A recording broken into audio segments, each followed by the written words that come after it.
me suis dit que j'allais un peu oser parler de choses dont on parle assez peu fréquemment, c'est-à-dire du christianisme et de la relation avec le chamanisme. C'est un sujet complexe, difficile, donc je me suis un peu lancé, et puis j'ai moi-même une expérience avec le christianisme qui a aussi son histoire, qui a été un moment très élastique, avec un élastique qui vraiment se distendait largement.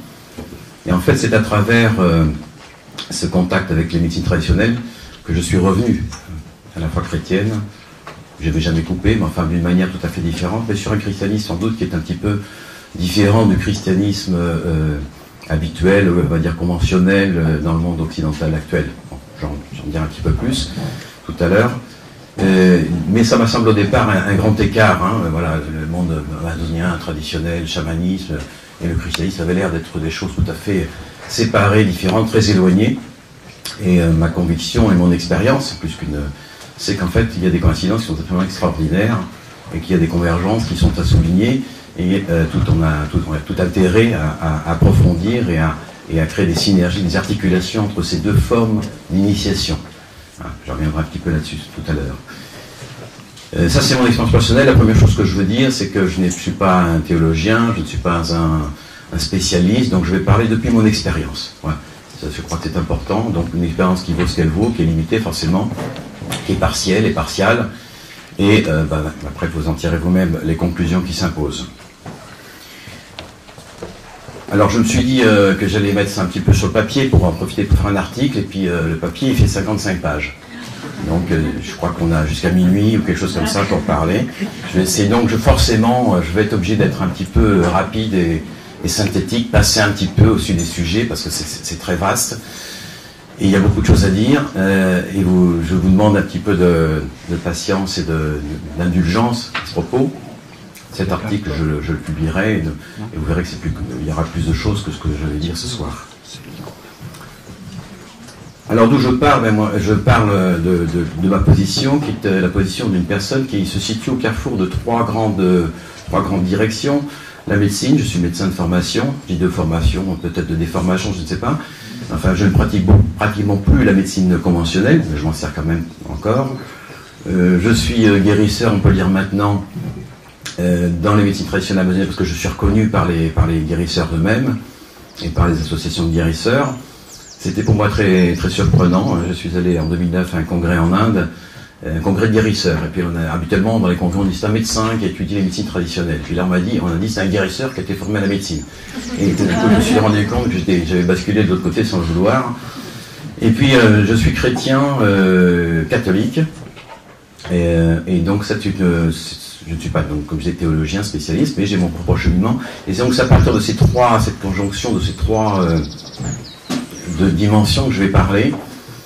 Je sais que, enfin, je suppose qu'en tous les cas, dans la salle, il y a des gens qui savent ce qu'on fait, qui sont venus au Pérou, qui ont pu expérimenter, d'autres personnes qui connaissent simplement ça de l'extérieur ou parce qu'ils ont pu voir ou lire.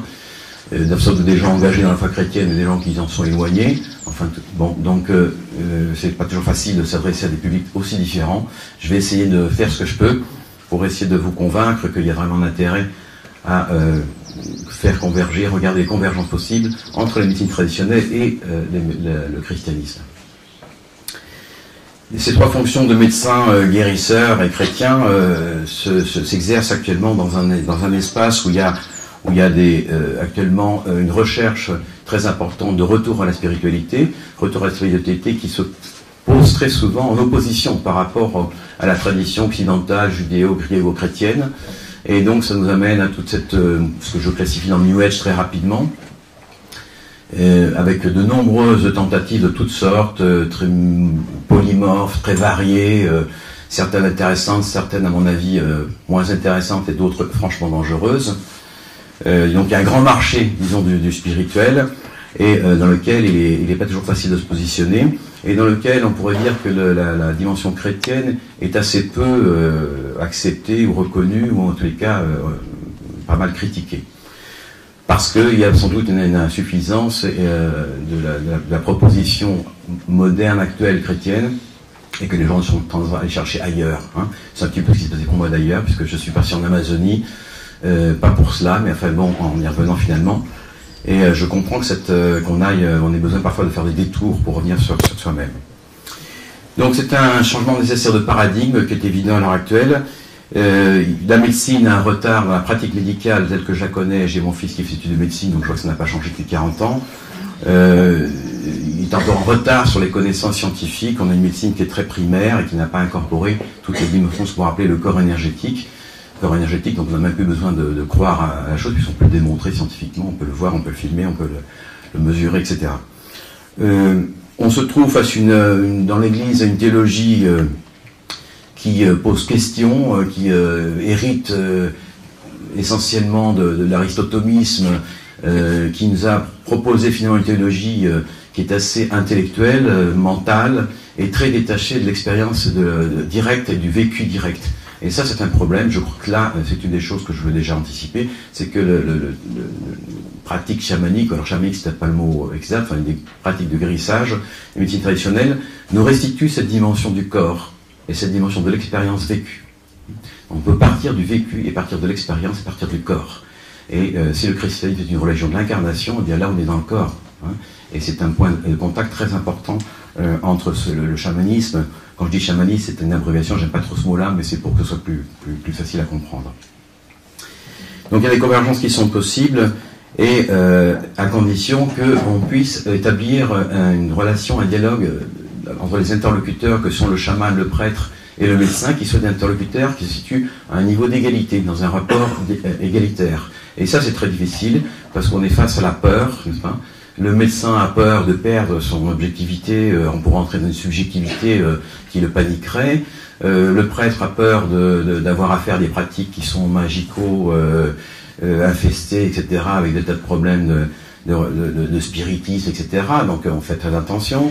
Le chaman, il ne se sent pas trop à la hauteur face aux guérisseurs, face aux médecins et aux prêtres. Donc ces gens-là ne se parlent pas, se rencontrent peu, et ont peu d'échanges. On a souvent des études jugeantes, c'est-à-dire que le médecin va tendre à juger le chamanisme, on voit encore ça constamment, c'est-à-dire que les propositions de l'OMS par exemple, c'est de valider les médecines traditionnelles à partir de la science, donc comme si la science était forcément une référence pour ces médecines-là. Un jugement du prêtre ou du religieux, je généralise évidemment, sur toutes ces pratiques, comme je disais tout à l'heure, pour la crainte et le doute sur leur validité, leur authenticité, hein, et surtout sur leur relation avec le monde spirituel, et quel monde spirituel, hein, le monde intermédiaire. Alors, ce qui est intéressant par contre, c'est que le médecin, le prêtre et le chaman interviennent tous au niveau d'un être humain, d'un sujet qui n'est pas bien, qui ne va pas bien. Il intervient et il est supposé ensuite aller mieux. C'est-à-dire qu'on peut partir, à mon avis, au lieu de débats théologiques ou intellectuels ou très complexes et qui n'aboutissent pas à grand-chose, partir de la clinique.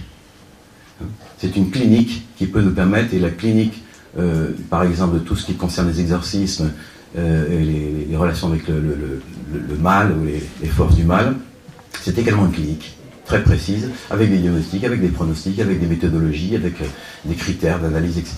On trouve ça en médecine, on trouve ça chez le chaman, on trouve ça chez le prêtre, ou le prêtre exorciste en tous les cas. Et là, on a un point commun, c'est qu'on peut partir de réalités concrètes, d'observation de sujets, et on peut évaluer, mesurer, hein, et regarder ça de plus près. Donc, à mon avis, c'est là qu'on peut essayer de trouver la jonction, ce pont. C'est au niveau de la clinique, et c'est de là que je vais partir dans cette conférence. Alors, d'abord, de quel christianisme et de quel chamanisme je vais parler. Alors, au niveau des médecines traditionnelles, du chamanisme, ce sont des pratiques médicales à tendance à dimension spirituelle. Mais c'est d'abord de la médecine.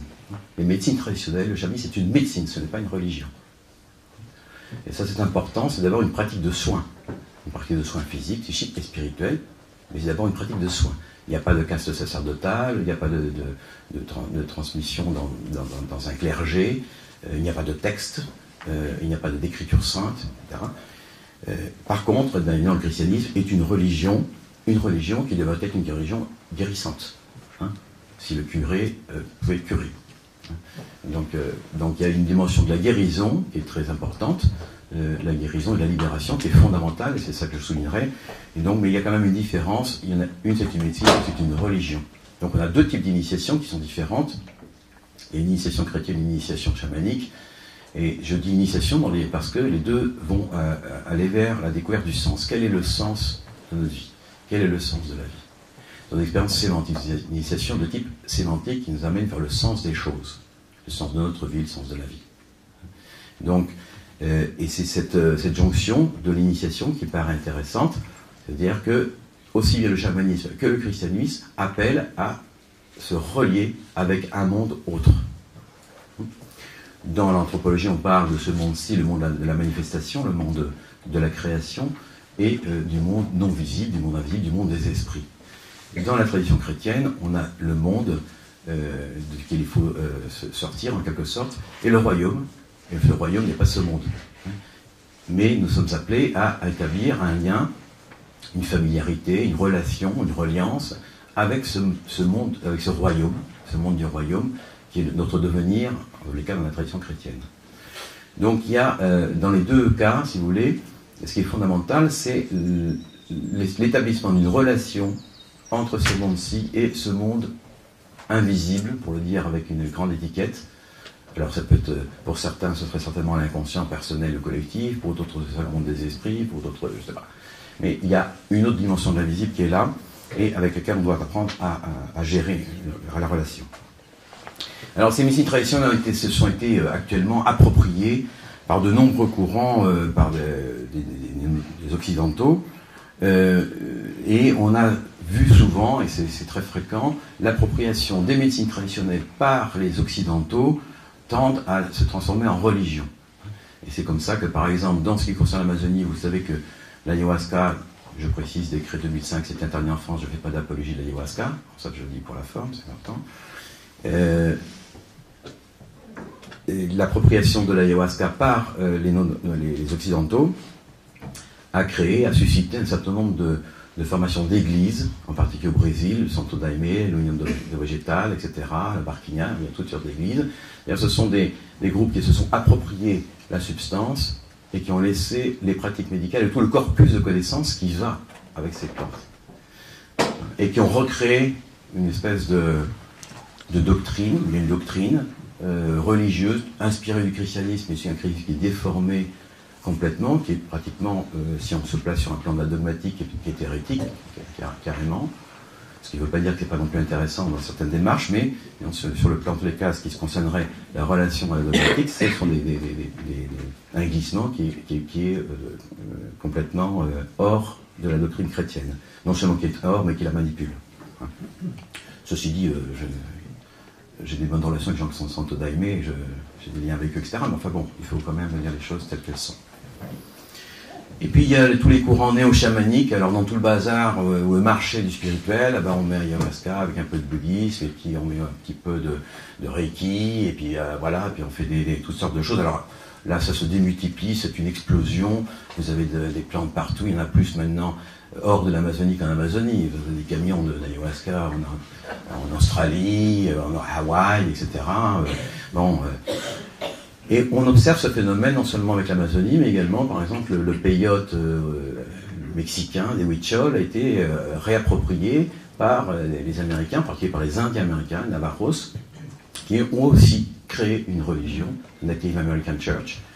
C'est-à-dire qu'ils ont réutilisé cette médecine pour en faire une religion. Ceci aussi pour des raisons légales, puisque aux États-Unis, si on n'est pas une religion, on ne peut pas utiliser ce genre de substance.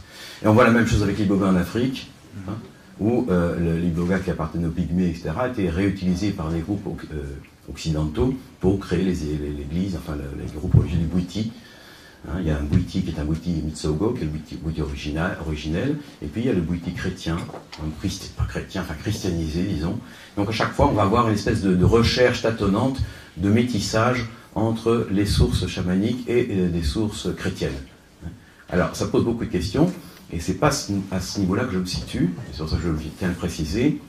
Je vais parler de mon expérience, l'expérience qui est la nôtre à Tatiwasi. Donc tout ce que je vais dire dans ce qui suit, c'est sur ce que l'on fait nous, pas sur ce qui se fait ailleurs, dans toutes sortes d'espaces différents où les pratiques sont tout à fait différentes. Ça, c'est important, puisque c'est dans tout ce qui est de l'ordre de l'initiation, le contexte dans lequel on procède, les rituels, l'intentionnalité des personnes, de la personne qui va être initiée et de la personne qui initie sont fondamentales. Donc parler de ces plantes sans parler de tout ce contexte-là, ça n'a pas de sens, on ne sait pas de quoi on parle. Donc moi je vais parler depuis notre expérience des médecines traditionnelles, qui est une médecine où il y a une procédure qui est thérapeutique, qui concerne le corps, qui est physique, qui concerne la partie psycho-affective, émotionnelle, donc psychique on va dire, et puis la partie spirituelle. Donc il y a 3 dimensions. Et donc ça c'est une première chose que je tiendrai dans ma main droite, je veux dire.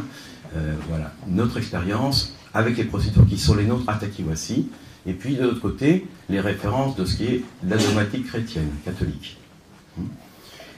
Donc je me place, j'essaye en tous les cas, d'être dans l'intégrité par rapport à ce que, au magistère de l'Église, à l'écriture sainte et à la doctrine chrétienne, catholique.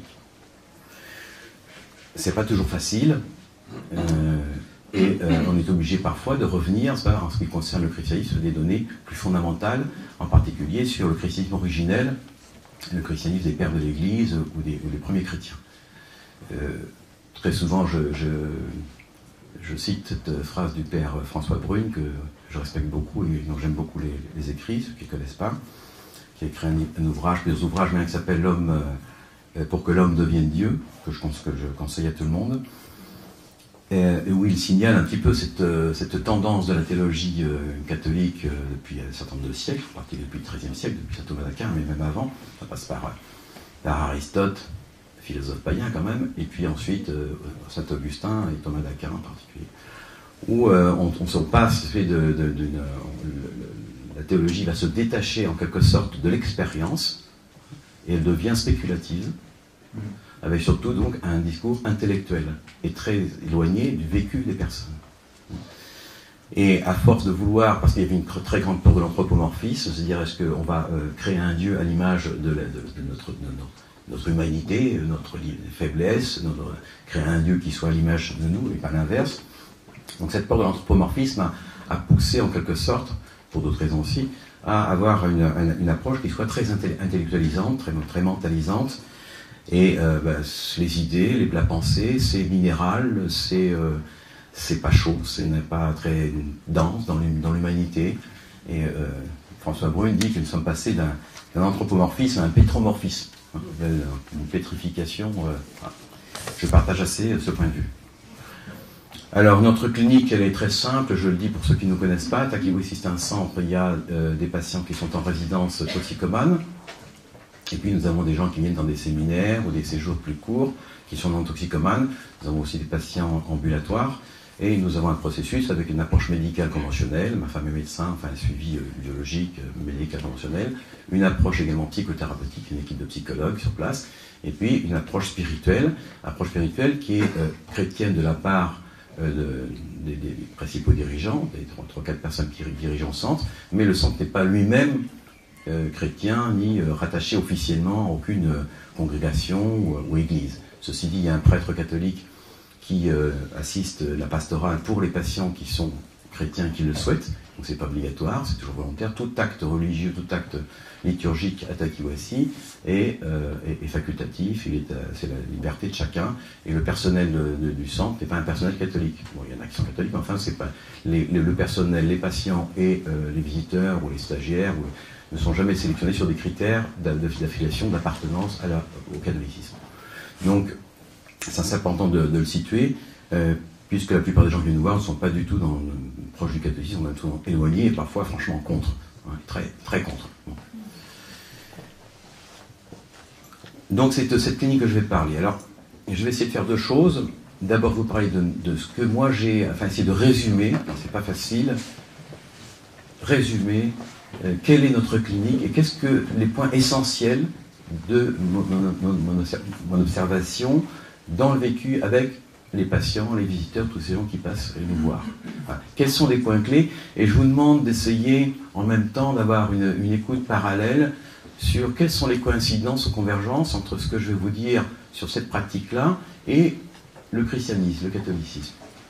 Et dans une deuxième partie, si j'ai le temps, je vais essayer de pointer ces convergences à partir de la tradition chrétienne. Donc deux parties, la clinique Et deuxièmement, quelles sont les convergences qu'on peut en tout cas, souligner ou commencer à visualiser.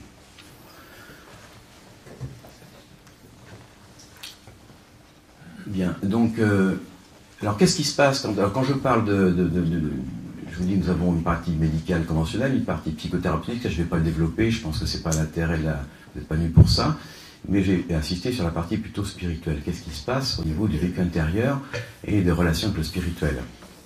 Donc je vais partir des faits. Tout ce que je vous dis, je n'ai pas le temps d'illustrer avec des exemples, mais tout ce que je vous dis, ce sont des observations répétées avec nombreuses personnes. Ça fait 24 ans que nous pratiquons cette médecine-là, donc ça fait des milliers de personnes qui sont passées, et pas simplement focaliser sur une plante qui est l'ayahuasca, qui est connue, dont on en parle beaucoup. C'est beaucoup plus complet, il y a beaucoup d'autres plantes, il y a beaucoup d'autres gestes thérapeutiques, et donc un contexte beaucoup plus large. Donc je vais parler de toute cette pratique médicale, chamanique, on va dire, qui comprend évidemment des plantes, et entre autres des plantes psychoactives, donc des plantes qui induisent des états de conscience. Alors une première chose que je voudrais dire là-dessus, c'est que ces procédures donc thérapeutiques, avec les plantes médicinales amazoniennes, ne créent rien. Les plantes font simplement amplifier ce qui est déjà à l'intérieur de l'être humain. Donc il n'y a pas de création. Les plantes, c'est une loupe, c'est un microscope qui amplifie et qui permet d'amener à la conscience des choses qui sont déjà là. Et ça c'est important, parce qu'on n'est pas face à une pratique qui susciterait de nouvelles choses, qui créerait ou qui...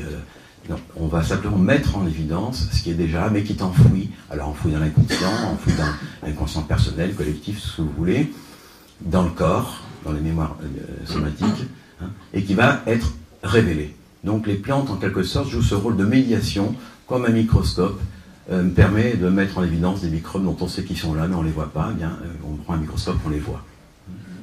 Ou il y a des ondes, là dans la pièce, on prend un détecteur et on va pouvoir voir que ces ondes existent. Donc ce sont des instruments de médiation qui permettent de mettre en évidence ce qui est là déjà.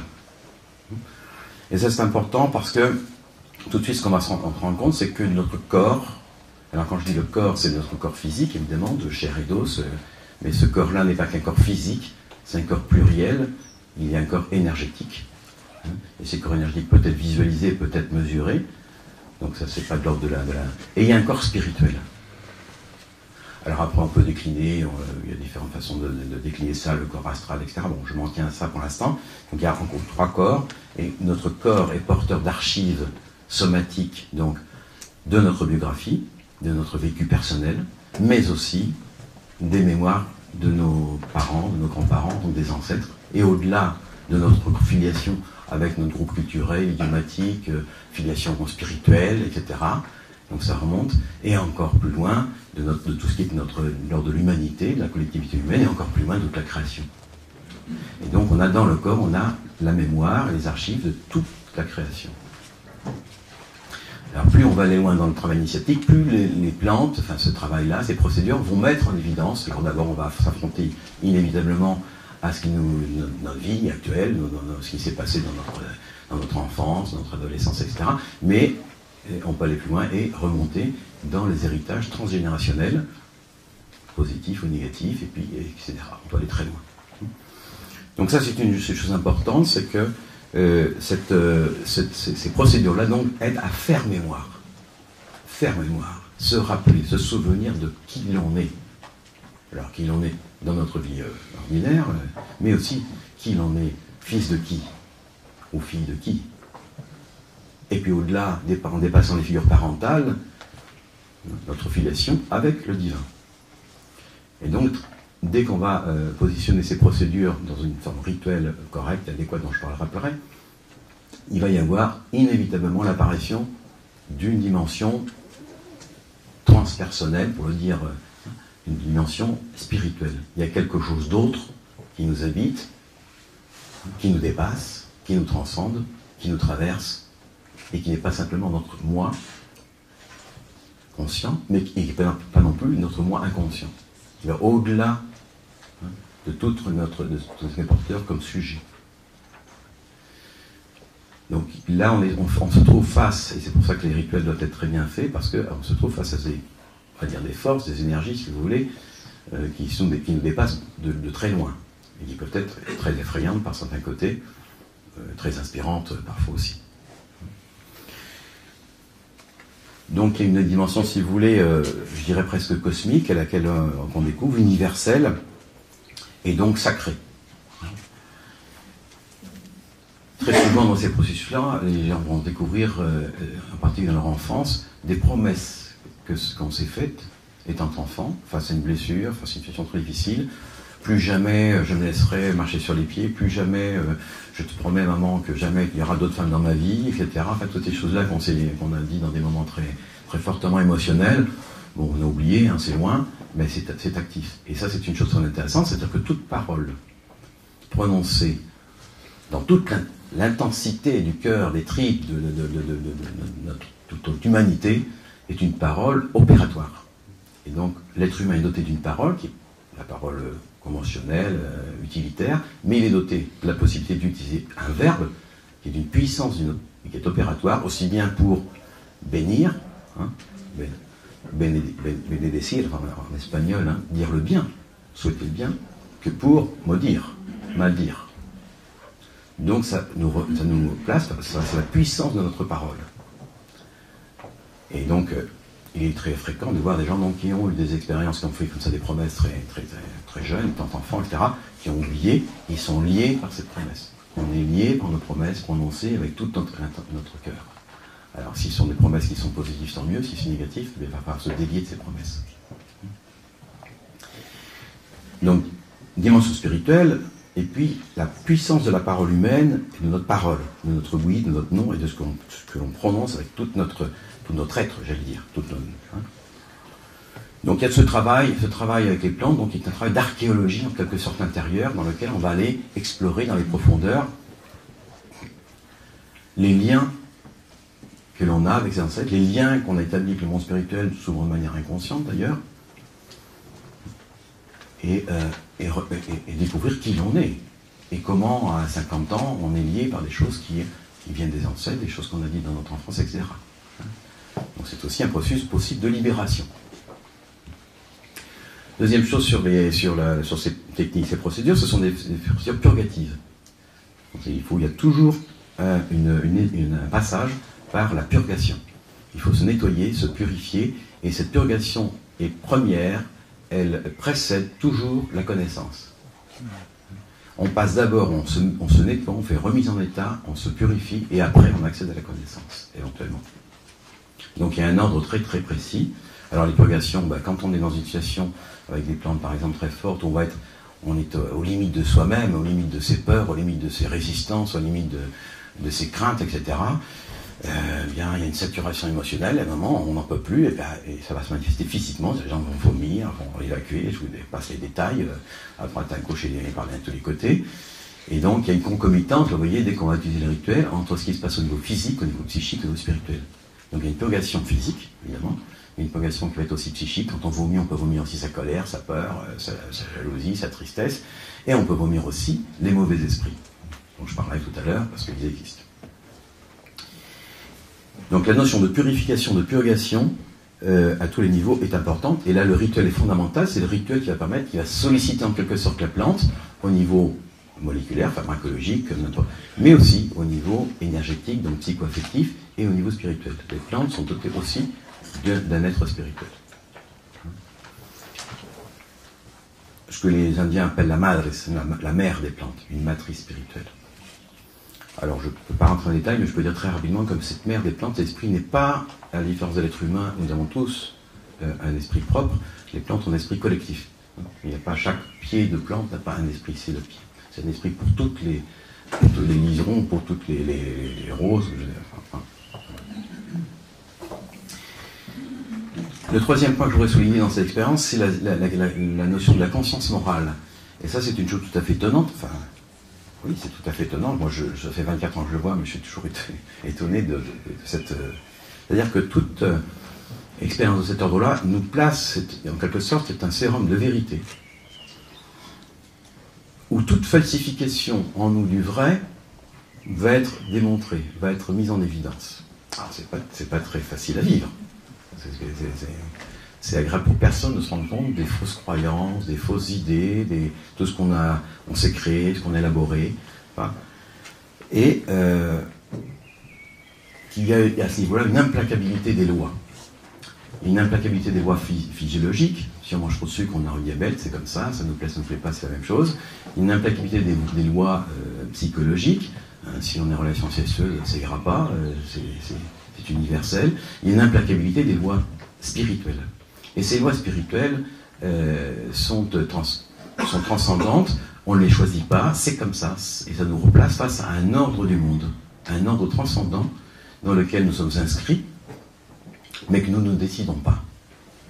Alors vous voyez, tout ce que, par exemple, tout ce qui est dans le New Age, alors je mets New Age au sens péjoratif, dans le style, là tu vois je le sens, non là je le sens pas, ça n'a aucune valeur par rapport à ces métiers-là.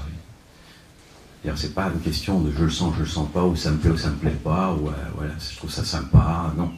C'est comme ça. Et les arbres sont verts, ils sont verts. Tu veux qu'ils soient rouges, ils sont verts. C'est comme ça. Donc il y a une implacabilité des lois. Et ça, c'est très choquant pour le monde occidental, où évidemment il y a une espèce de promotion de l'autoréférentiel, de moi je veux, moi j'aimerais que, là je...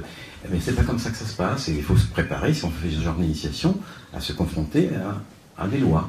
Voilà, c'est comme ça. Et donc face à ces lois, qu'est-ce qui en nous est faux, ou faussé? Qu'est-ce qui en nous est travesti? Qu'est-ce qui en nous est de l'ordre de la triche? Qu'est-ce qui en nous est de l'ordre de la manipulation? Donc ce sont des expériences qui sont parfois évidemment très exigeantes. Et la première chose qui surgit dans cette... Alors, il y a des lois, avec une implacabilité, comme je disais, mais ce sont des lois non jugeantes. L'expérience est toujours vécue comme non jugeante. Il n'y a pas de reproche. C'est une évidence. Là, ce que tu as fait, ça ne va pas. C'est évident. Et on voit, hein, après les sessions de plantes, les patients se précipitent souvent pour nous dire « Ah, docteur, je ne t'ai pas dit, mais en fait, j'ai fait ci, j'ai fait ça. » C'est une véritable confession. Alors là, il n'y a même pas besoin de demander, parce qu'il y a besoin de se libérer. Il faut que ça sorte, parce que c'est insupportable. Mais alors, ce qui est très curieux, c'est que les patients, en fait, les gens viennent nous raconter des choses, parfois très, très, très noires, on va dire, entre guillemets, avec un sourire jusque-là. Ah oui, parce que c'est libératoire. C'est libératoire. Et ça, c'est un critère de discernement. Il y a une libération qui opère, et donc il y a une joie qui s'exprime.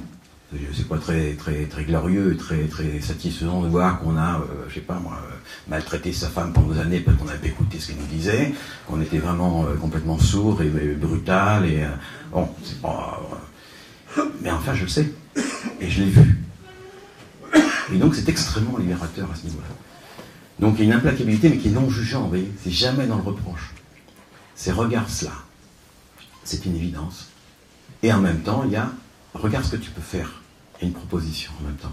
Pour sortir de ça, ou pour réparer.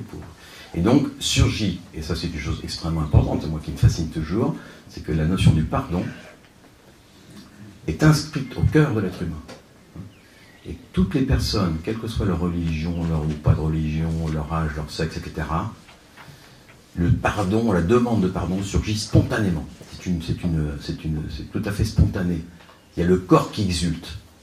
Le corps exulte. Les gens ont besoin. Et on voit des gens demander pardon. Et tu demandes pardon pourquoi? Je sais pas, mais là, il faut que je demande pardon.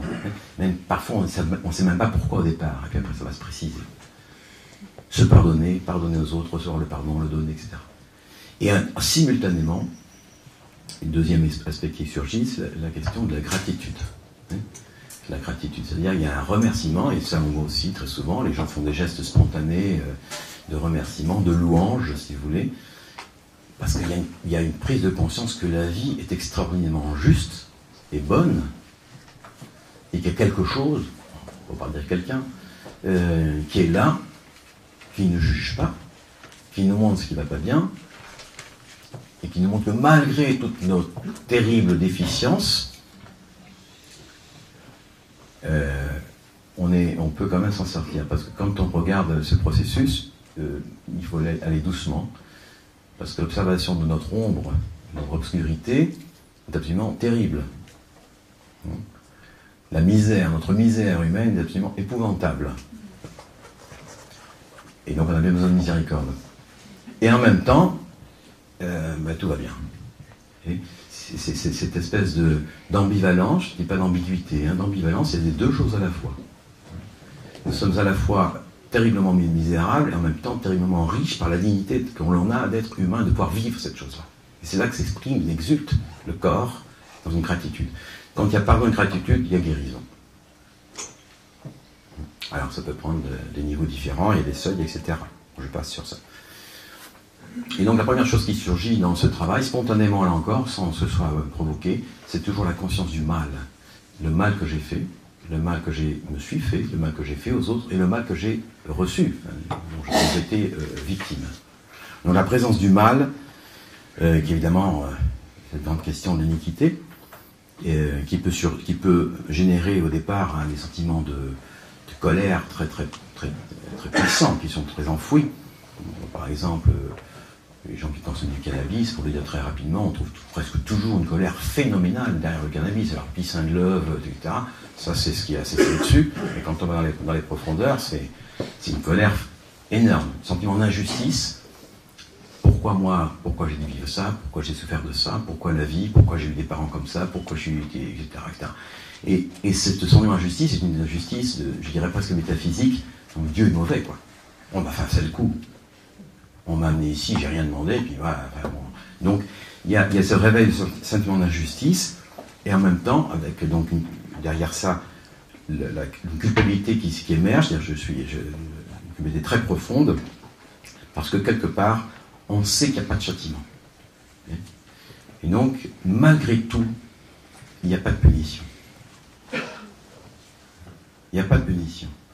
Alors ça, c'est là que surgit cette montée, cette exultation et cette gratitude, hein, à savoir qu'on est face à une dimension qui nous parle, qui nous met face à nous-mêmes, en miroir, qui est très exigeante, hein, très dans la rectitude, mais qui en même temps pardonne, ne juge pas, ne condamne pas et ne punit pas.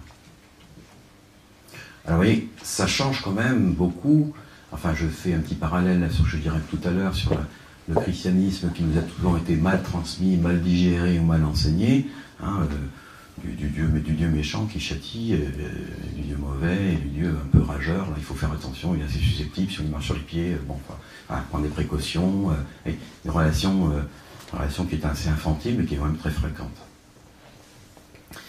Donc, nous sommes face à un corps intelligent, et la première chose qu'on peut constater, c'est que le corps sait déjà, avant que le cœur sache, et avant que la tête le sache. Nous, comme occidentaux, on voudrait comprendre d'abord, et puis si on a compris, bon, on veut bien s'engager un peu, puis ressentir des choses, et puis si ça va bien, bon, on ira un petit peu plus loin, on s'engagera un peu plus, la tête pourra décider, quoi. Donc, c'est la tête qui décide. Eh bien, là, c'est le corps, et le corps sait déjà. Et très souvent, dans ces processus, les gens ont d'abord des réactions corporelles, ils vont pleurer, ou ils vont rire, ou ils vont, sans savoir pourquoi ils pleurent, pourquoi ils rient. Dans une deuxième étape, il va y avoir une coloration émotionnelle, c'est-à-dire que c'est un rire de joie, c'est un rire de joie spirituelle, ou une colère à cause de la tristesse, etc. Et puis dans un troisième temps, une compréhension. C'est une colère qui vient de la maltraitance que j'ai eue et qui est encore inscrite dans mon corps. Et le corps comprend déjà. Donc une intelligence du corps qui transcende et qui est supérieure à notre intelligence psychique dans l'ordre des choses. Ça veut dire qu'il ne faut pas comprendre les choses, mais ça veut dire qu'il y a un ordre. Et notre corps, c'est déjà donc tout ce qui est de l'ordre des symptômes en médecine, évidemment, nous parle d'autre chose que simplement de problèmes physiologiques ou organiques. Ça nous parle de tout notre être, de toute notre histoire, et de l'histoire dont on est porteur, des ancêtres, etc., comme je l'ai dit tout à l'heure. Et donc, vous voyez que dans cette confrontation, il y a quand même une espèce de conscience morale, j'appelle ça la conscience morale, il faut bien mettre des mots sur les choses, où immédiatement, il va y avoir repentance et contrition. Alors, c'est pas des mots très à la mode, hein. Mais on vit, n'est-ce pas, le besoin de pleurer, le besoin de se repentir. Alors je ne sais pas si vous voyez, faites marcher votre oreille chrétienne, pour voir si ça choque le Christ. Et donc cette prise de conscience du mal qu'on a fait, mais du mal aussi qu'on a reçu, il est très important aussi. ce discernement, est une occasion d'un retournement, de complètement changer notre positionnement et notre regard sur les choses. Alors tout ça va se faire dans un quatrième point que j'aimerais aborder, sur la question fondamentale qui conditionne, disons, ce processus et ces procédures, c'est l'intentionnalité. Avec quelle intention on va aborder ce genre de pratique ou ce genre d'initiation? Et c'est une intentionnalité qui est d'abord dans l'investissement personnel. On va recevoir à la mesure où l'on donne. Alors j'ai dit souvent au début des séminaires, quand j'en viens sous forme d'un peu de boutade, méfiez-vous de ce que vous demandez, parce que vous risquez fort d'être exaucé. Parce que parfois on demande beaucoup, c'est très bien d'ailleurs, mais bon, il faut être aussi prêt à donner beaucoup. Et ça arrive rarement, mais si jamais on triche, parce que vous voyez, ce qui est demandé, en fait, c'est pas d'être des êtres absolument cristallins et parfaits, mais la sincérité de base. Il faut être sincère. Sincérité de cœur, de base. On n'est jamais sincère 100%, on a toujours des intérêts secondaires par là qui sont cachés. Mais non, la sincérité, voilà, élémentaire de base, hein, c'est suffisant. Si on triche, ça arrive rarement, mais enfin ça arrivait quelquefois, des gens qui sont venus un petit peu voir un peu comment ça se passait, ou parce que ma dame est venue, alors moi le monsieur il vient parce qu'il dit si ma femme y vient, bon, il faut quand même que je sois à la hauteur, donc il va prendre les plantes, mais il n'a pas du tout l'intention de voir quoi que ce soit. Alors là, soit il ne se passe rien, donc il ne se passe rien, donc tout le monde, tout le processus est bloqué, vous voyez, et pourtant les plantes elles sont là avec les substances actives, avec les principes actifs, et tout est là, il ne peut rien se passer. Soit on prend une grande claque. Et c'est là qu'il y a des gens, par exemple, dans des détails un peu scatologiques, vont avoir une diarrhée fulminante de laquelle ils n'ont pas un peu le temps de réagir, et ils se retrouvent dans la merde. Et voilà, alors ça c'est une prise de conscience très importante. C'est fou, c'est extraordinaire le nombre de prises de conscience et de vécu mystique qui se passe dans les toilettes. Voici. Parce que là, vous voyez, on est revenu vraiment à notre essentiel. Hein. Notre essentiel. Et je dis ça comme boutade, mais c'est vrai. Ça se passe comme ça. Hein. Donc, on est pour d'être exaucé, et vous voyez, et dans ce processus, eh bien, si le rituel est bien fait, je redis toujours, tel que l'on fait nous les choses, hein, pas parce qu'on est les meilleurs, etc., mais je ne peux pas parler d'autre chose. Eh bien, il y a un phénomène d'autorégulation, c'est-à-dire que jamais les gens ou les personnes qui participent au processus, ils vont au-delà de ce qu'ils peuvent intégrer, comprendre, supporter. Bon, quand on est au milieu de l'expérience, on a l'impression que ça dépasse de moins ce qu'on pourrait supporter, mais bon, quelques heures après, ça va mieux. Donc il n'y a pas d'extraction, il n'y a pas d'intrusion. On ne casse pas les résistances au marteau-piqueur. Chacun va aller à sa vitesse, à son rythme. Pour certains, ça va être très rapide, pour d'autres, ce sera plus lent, pour d'autres, ça se passera avec des pics et des hauts et des bas, etc. Ça prend toutes les formes possibles et imaginables. Mais il y a un respect fondamental de l'intégrité de la personne et de sa liberté. Si on ne veut pas voir, on ne veut pas savoir, parce qu'il y a des gens qui viennent, puis dès que les choses se posent, non, je ne veux pas voir, je ne veux rien savoir. On va prendre des plantes visionnaires et puis ils ne veulent rien voir. Bon, ça arrive. Bon, ben, ils verront rien. Ils verront rien. Donc, vous voyez, il y a cette prédisposition est fondamentale et elle rejoint, sans doute, dans beaucoup de métiers traditionnels, pas simplement en Amazonie, la nécessité, avant de commencer un processus, de se mettre au clair, c'est-à-dire de mettre sur la table toutes les cartes. Et ça veut donc dire passer par la confession.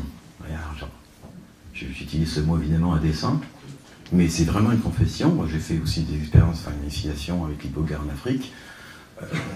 L'initiatrice, elle m'a pris dans un coin, puis elle m'a dit, bon maintenant, c'est la confession. Je dis, tu vas dire tout ce que tu as fait de mauvais dans ta vie.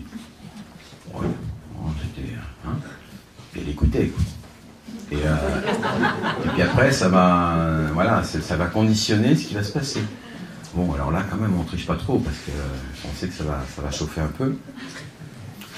Donc, ça se passe comme ça. Et ça, c'est tout à fait visible. Il y a des gens les patients qui sont venus pour les drogues, là, par exemple, donc ils disent, oui, j'ai consommé ci et ça, mais enfin, ils ont fait aussi un mauvais coup dans un coin, mais ils disent, ça, je dis pas, parce que c'est pas... Donc, ils gardent ça sous le coude, ils disent pas. Après, les plantes, il se passe rien. Il y en a un, il a pris 40 fois les plantes comme ça, il ne se passait rien. Alors qu'il voyait tous les gens qui avaient des tas de phénomènes, des tas de choses, ils s'est dit, quand même. Et j'ai dit, mais il y a quelque chose que tu dis pas. Et ça peut être très difficile, parce qu'il y a des choses, disons, en l'occurrence, c'était un patient qui avait assassiné quelqu'un, et Il ne voulait pas le dire parce qu'il avait peur qu'on le fasse savoir à la police, etc., etc. Donc il a fini par le dire. La session suivante, c'est parti. Ça s'est ouvert immédiatement. Donc on ne peut pas tricher. On peut se mentir à soi-même, on peut mentir au thérapeute, on peut manipuler le psychanalyste, le psychiatre, tout ce qu'on veut. Et les plantes, on ne peut pas. On ne peut pas. Ceci dit, je tiens à dire que dans ces approches-là, en tous les cas de la part de ce qui concerne l'initiateur, lui aussi doit avoir une intention claire. Alors bon, pareil, il faut qu'il se purifie, que l'époque, on n'est jamais 100%, comme je disais tout à l'heure, sincère. Il y a toujours des choses inconscientes dans notre langue aveugle, mais en tous les cas, avoir au moins cette sincérité de base. Mais il faut avoir aussi la connaissance. Les bonnes intentions ne sont jamais suffisantes. Hein, on le sait, l'enfer est pavé de bonnes intentions, et la bonne conscience n'est pas suffisante. Il faut aussi connaître donc la part des gens qui vont gérer, disons, ces situations, ces initiations. Il y a l'intention qui doit être claire, mais aussi des connaissances nécessaires. Et ça, c'est une chose, évidemment, qui est tout à fait importante. Il faut que je le souligne, parce que il y a beaucoup de gens qui prennent des plantes à droite à gauche, maintenant de partout, et qui pensent que, bon, puisqu'ils ont bon cœur et qu'ils sont bien intentionnés, tout ira bien. Non, c'est pas suffisant. Il faut que la personne qui gère connaisse, sache ce qu'elle fait, et soit autorisée et habilitée à le faire.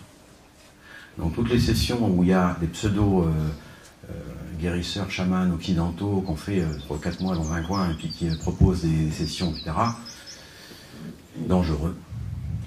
C'est dangereux. On n'ouvre pas des portes comme ça. Donc il y a une nécessité d'être très prudent à ce niveau-là. Et dans ce processus, on va avoir une certaine dose d'humilité. Bon, l'humilité, c'est jamais gagné, évidemment. Pour pouvoir reconnaître ces transgressions et les reconnaître devant quelqu'un. Ça, c'est très important. Il suffit qu'un patient parle à l'un d'entre nous, c'est suffisant. Il faut qu'il y ait un témoin, il faut parler devant témoin. Donc il faut passer par les médiations. La médiation de la plante, la médiation du thérapeute ou du chaman, etc. De l'initiateur. Toujours la médiation. Donc le téléphone direct avec le patron, ça ne marche pas. J'en dis non, mais je me suis là, intérieurement, non, ça ne marche pas. Et là, c'est une observation clinique, tout ce que je vous dis, ce n'est pas des choses que je lis dans les livres. Et donc, cette confrontation, ce travail dans l'intentionnalité, où on est obligé de se confesser, enfin de se mettre au clair avec soi-même et devant quelqu'un, nous aide à perdre un peu nos illusions sur nous-mêmes. Pas facile, pas très agréable, pas très glorieux parfois. Mais qu'est-ce que ça fait du bien, hein. Donc il y a ce travail, vous voyez, il faut être prêt donc, dans cette démarche-là à laisser transitoirement ces grilles de lecture, ces méthodes d'analyse, de jugement, de catégorisation, de systématisation, et de se laisser prendre par la main par quelqu'un qui guide. Il y a beaucoup de gens qui viennent, oui, mais tu comprends, bon, moi je sais pas qui tu es, et puis alors, je dis, mais comment t'es venu au Pérou? En avion. T'es monté dans un avion, tu connaissais le pilote là? T'as mis ta vie entre les mains d'un type que tu connais même pas. Tu l'as même pas vu. Oui, il doit être compétent puisqu'il a... Oui, pareil, même chose. Donc, il faut passer, il y a l'abandon, un abandon dans l'autre, qui est parfois pas forcément connu. Mais cet abandon ne se fait pas au nom, n'est-ce pas, de la qualité exceptionnelle du thérapeute ou de l'initiateur, faisons de la foi. Quand je dis la foi, c'est pas dans le sens religieux du terme, enfin du sens classique, c'est dans la confiance. C'est un acte de foi. Et donc on est appelé à vivre dans ces processus beaucoup d'actes de foi. Et quand je dis d'actes de foi, c'est cette confiance dans la vie. Il y a quelque chose d'autre, qui est bon, qui est sain, qui me guide, qui me conduit, qui me protège, etc. Et cet acte est fondamental. Tant qu'il n'y a pas cet acte de foi, ce risque à prendre, doit être fait de manière cohérente. Il ne s'agit pas de prendre n'importe quel risque, dans n'importe quelle condition, comme je disais tout à l'heure. Mais de toute façon, il y a un moment où il y a un acte de foi. Une fois qu'on a pris la plante, c'est dans l'estomac, ça y est, c'est parti, le processus est lancé. Et donc, toute cette démarche, ces procédures vont souvent nous amener à ce que j'appelle la mort initiatique, des morts, nos résistances, nos limites égotiques, narcissiques, etc. sont violemment confrontées, enfin violemment, pas forcément violemment, d'ailleurs ça peut se faire de manière plus douce, mais enfin on est quand même confronté, et il y a souvent des morts successives, hein, des morts renaissantes, c'est un peu le thème de ce cycle de conférences. Et dans ces morts, eh bien, notre ego qui s'accroche de toutes ses forces pour pas perdre l'autorité, le contrôle, etc., ben, il y a une question d'abandon. Et c'est très souvent pour nous occidentaux très difficile, parce qu'on confond le fait de s'abandonner avec le fait d'être abandonné. Et ça crée des angoisses terribles, parce que quand on vit cet abandon néopsychologique, ça va, mais, enfin ça va, c'est difficile déjà. Mais c'est l'abandon métaphysique. Ça va jusque-là, c'est-à-dire que je suis seul au monde. Je suis une espèce d'astronaute largué dans le grand univers où il n'y a rien. Donc il y a cette peur, c'est la peur de l'ego, de perdre le contrôle, hein, et de se retrouver dans un abandon total, le non-sens, le néant, la désintégration quelque part. Hein. Donc ça peut aller très loin, et c'est pour ça que ces expériences doivent être faites en étant pris par la main, par l'initiateur, par la personne qui accompagne. Jamais faire ça seul. Et cette perte de contrôle nécessaire, à un moment donné, permet le surgissement d'un soi, on va dire, pour utiliser une terminologie jungienne un peu, un soi propre, mais aussi transpersonnel. Hein. Il y a quelque chose en moi qui est moi, mais qui est plus que ce moi ordinaire, quotidien, et qui est intelligent, qui a une intelligence supérieure. Mais quand on va faire les choses de manière correcte, encore avec les rituels, il y a un moment où on va découvrir que je suis habité par quelque chose qui n'est pas moi. Donc il y a une habitation, alors, par une transcendance qui est à l'intérieur de moi, mais qui n'est pas moi en même temps. Qui m'appartient en quelque sorte, puisque je la possède en héritage, donc une filiation qui s'institue, j'ai reçu quelque chose, alors là, vous pouvez dire une étincelle divine, vous pouvez mettre ce que vous voulez comme étiquette là-dessus, mais qui est au-delà de ce moi, et que je ne peux pas saisir. Je ne peux pas le saisir, je ne peux être que saisi par cette force-là, par cette puissance. Donc une impossibilité pour nous de saisir le divin, de saisir l'esprit, mais on peut être saisi par l'esprit. Il y a un moment, donc, cette attitude de réceptivité, d'accueil, de se mettre dans la possibilité d'être saisi. Évidemment, ça fait très peur. Ça fait très peur, parce que cette puissance-là est phénoménale. Et dans mon observation, les gens ont beaucoup plus peur de Dieu que des démons. Hein. Ah bah Dieu, c'est effrayant quand même. Hein. L'omniscience, l'omnipuissance, tout ça, là. Il y a une crainte. Alors quand on parle dans les textes bibliques justement de la crainte de Dieu, là on peut savoir ce que c'est, oui, une crainte de Dieu, mais qui est salutaire, hein, finalement. Alors évidemment, ce qui est intéressant, c'est que dans le processus, on passe par ces peurs, par cet abandon, par l'angoisse, de la perte de contrôle, etc. Puis tout se termine bien. C'est ça qui est important, c'est quand même la conclusion et le dénouement de l'histoire, c'est que finalement, j'ai eu peur pour rien. Finalement, j'étais pas en danger. Finalement, mais tout ça c'est mes croyances, tout ça c'est mes illusions, tout ça c'est mes constructions, c'est ce qu'on m'a dit à l'école, les parents, je sais pas, les bouquins. Et donc il y a une reprise de contact avec quelque chose d'essentiel en nous, qui nous transcende, qui nous dépasse, et qui est là, et tout d'un coup les choses deviennent simples. Et les enseignements qui surgissent avec ces plantes-là sont très simples, pas simplistes.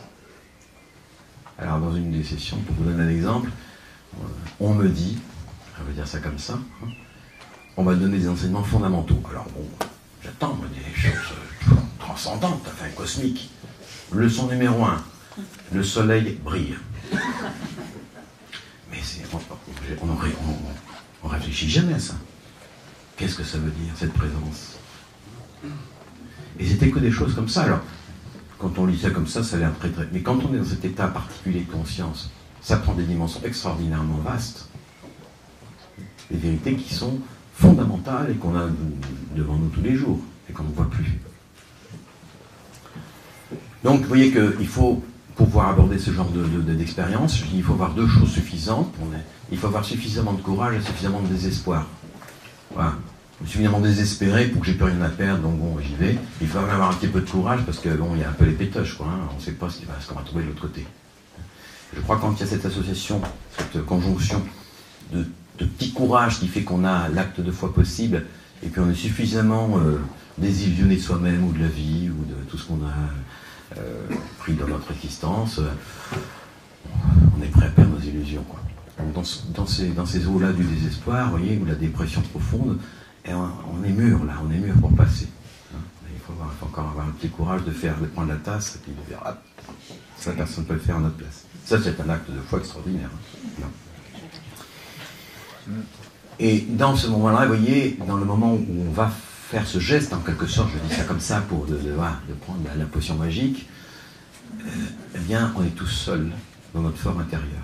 Et ce qu'on découvre, c'est que chaque individu, chaque être humain, à l'intérieur, a un espace absolument pur, cristallin, qui ne peut pas être touché, qui ne peut pas être envahi par qui que ce soit, par quoi que ce soit. C'est extraordinaire. Les patients, quand même, qui ont des histoires parfois extrêmement lourdes. Et puis, quand on regarde, eh bien, on voit chez ces êtres humains, chez ces personnes, qu'il y a une lumière qui est là. Et qu'il y a un endroit qui est intouchable et intouché. Et ça, c'est absolument extraordinaire. Alors, il y a autour de cet endroit-là, évidemment, il y a toutes sortes de débris, de monceaux, de toutes sortes de cochonneries. Alors, il faut nettoyer, il faut purger. Mais il y a un endroit dans le fort intérieur de chaque personne où il y a une liberté totale. Et ça ne peut pas être touché. Donc ce processus va nous amener à mourir régulièrement, enfin, avec des petites morts successives, n'est-ce pas, à tout ce qui est les illusions qu'on peut avoir sur nous-mêmes et sur la vie, et donc de sortir de matrice, d'aller de matrice en quelque sorte. Alors, bon, les grandes matrices, la première matrice, évidemment, c'est la maman, hein, on sort physiquement, il faut sortir du corps de la mère. Puis après, il y a la matrice psychique, la matrice familiale, alors il faut sortir de là aussi. Donc, la mère cesse d'être l'objet unique de notre amour à travers une séparation. Et à ce moment-là, elle ne cesse pas d'être aimée, mais elle s'enrichit d'autres objets d'amour, le père, les frères, les sœurs, etc., la famille. Et après, on sort de cette matrice, idéalement, familiale, pour pouvoir aller voir les autres, les filles, les garçons, la société. Et puis après, il faudrait sortir de cette matrice pour trouver le tout autre, qu'est le divin. Alors, ceci dit, quand je parle d'objet d'amour, je ne peux pas dire, bon, alors non, déjà, bon, maman, papa, maman et Dieu. Un de plus, non. Alors là, il y a quelque chose de différent, non, c'est pas un objet en plus, hein, qui est à la fois, oui, objet d'amour, et en même temps, il est, hein, qui infuse tous ces objets-là, avec toute la vie. Donc, au fur et à mesure, il y a un phénomène d'individuation qui va s'opérer avec une différenciation progressive. On se différencie de sa mère, on se différencie de sa famille, on se différencie de sa collectivité, on se différencie, etc., pour trouver qu'est-ce qui, en nous, est unique. Dans les coordonnées espace-temps de toute la vie, nous avons une position singulière et unique. Et c'est dans ce lieu-là, qui est le lieu de la célébration, le lieu de la vocation au sens fort. C'est à cet endroit-là où nous sommes seuls, en quelque sorte, que nous pouvons célébrer la vie. Et ça, c'est la vocation humaine, à mon sens. La célébration de la vie à l'endroit où je suis, et qui est unique. Il n'y a que moi qui m'appelle Jacques, est à tel endroit, quelqu'un à tel âge, et qui a telle histoire, etc., pour tout le monde. Donc ça restitue à la fois, n'est-ce pas, il y a une angoisse à chaque fois, à chaque séparation, une peur, évidemment, on perd quelque chose, et en même temps on trouve l'essentiel. Et cet essentiel est au fond de nous-mêmes. Donc le royaume est à l'intérieur, vous voyez. Alors ce processus, c'est mort initiatique, tout ce processus se fait aussi sous la forme d'un enseignement. Et quand je disais tout à l'heure, on m'a dit, il y a une voix qui parle, voilà. Il y a une voix qui s'exprime, c'est une voix enseignante. Alors moi je l'appelle la voix de la sagesse.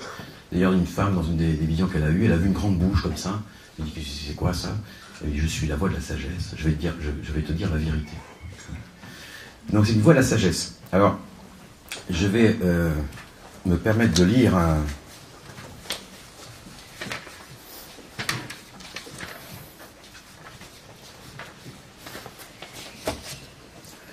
petit résumé de ce, parce que c'est très, enfin, je trouve que c'est extraordinairement intéressant.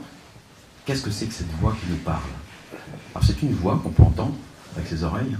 C'est une voix qui peut être une motion intérieure, mais qu'on entend. Ça peut être aussi une voix qui exprime par des odeurs, de manière tactile. Oui. On est dans un monde qui est multi-sensoriel. C'est une... alors j'appelle la voix, parce qu'il faut mettre quelque chose, mais et donc cette voix-là est perçue par tous ceux qui vivent ce processus-là comme enseignante. Elle me dit, elle m'enseigne, elle me donne des instructions, elle m'éclaire, elle me guide, etc. Et c'est pas moi. C'est pas simplement mon inconscient personnel. C'est au-delà. Alors j'essaie de faire un petit résumé, je vais le lire si vous me permettez, enfin je ne vais pas lire, je vais le sortir. Parce que c'est très important, je pense. Donc c'est une intelligence supérieure, bien supérieure à celle de l'être humain, en tout cas de la conscience ordinaire qui est la nôtre, et c'est une intelligence, encore une fois, qui est non jugeante. C'est une voix qui ne juge pas, sans ton reproche, qui est emplie de bienveillance, mais sans complaisance, qui est généreuse, mais exigeante. Toujours l'ambivalence, pas l'ambiguïté, l'ambivalence. Qui est emplie de sagesse, orientée vers le bien, le bon, le vrai. C'est une voix qui peut être très sévère, sans méchanceté. Elle peut être humoristique, sans moquerie, sans gausserie. Elle est droite, sans rigidité. Elle est riante, sans ricanement.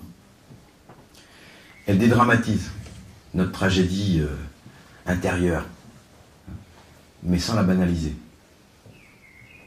Elle se présente comme une bonne conseillère dont le ton, le mode et les instructions sont parfaitement adaptés à chaque individu.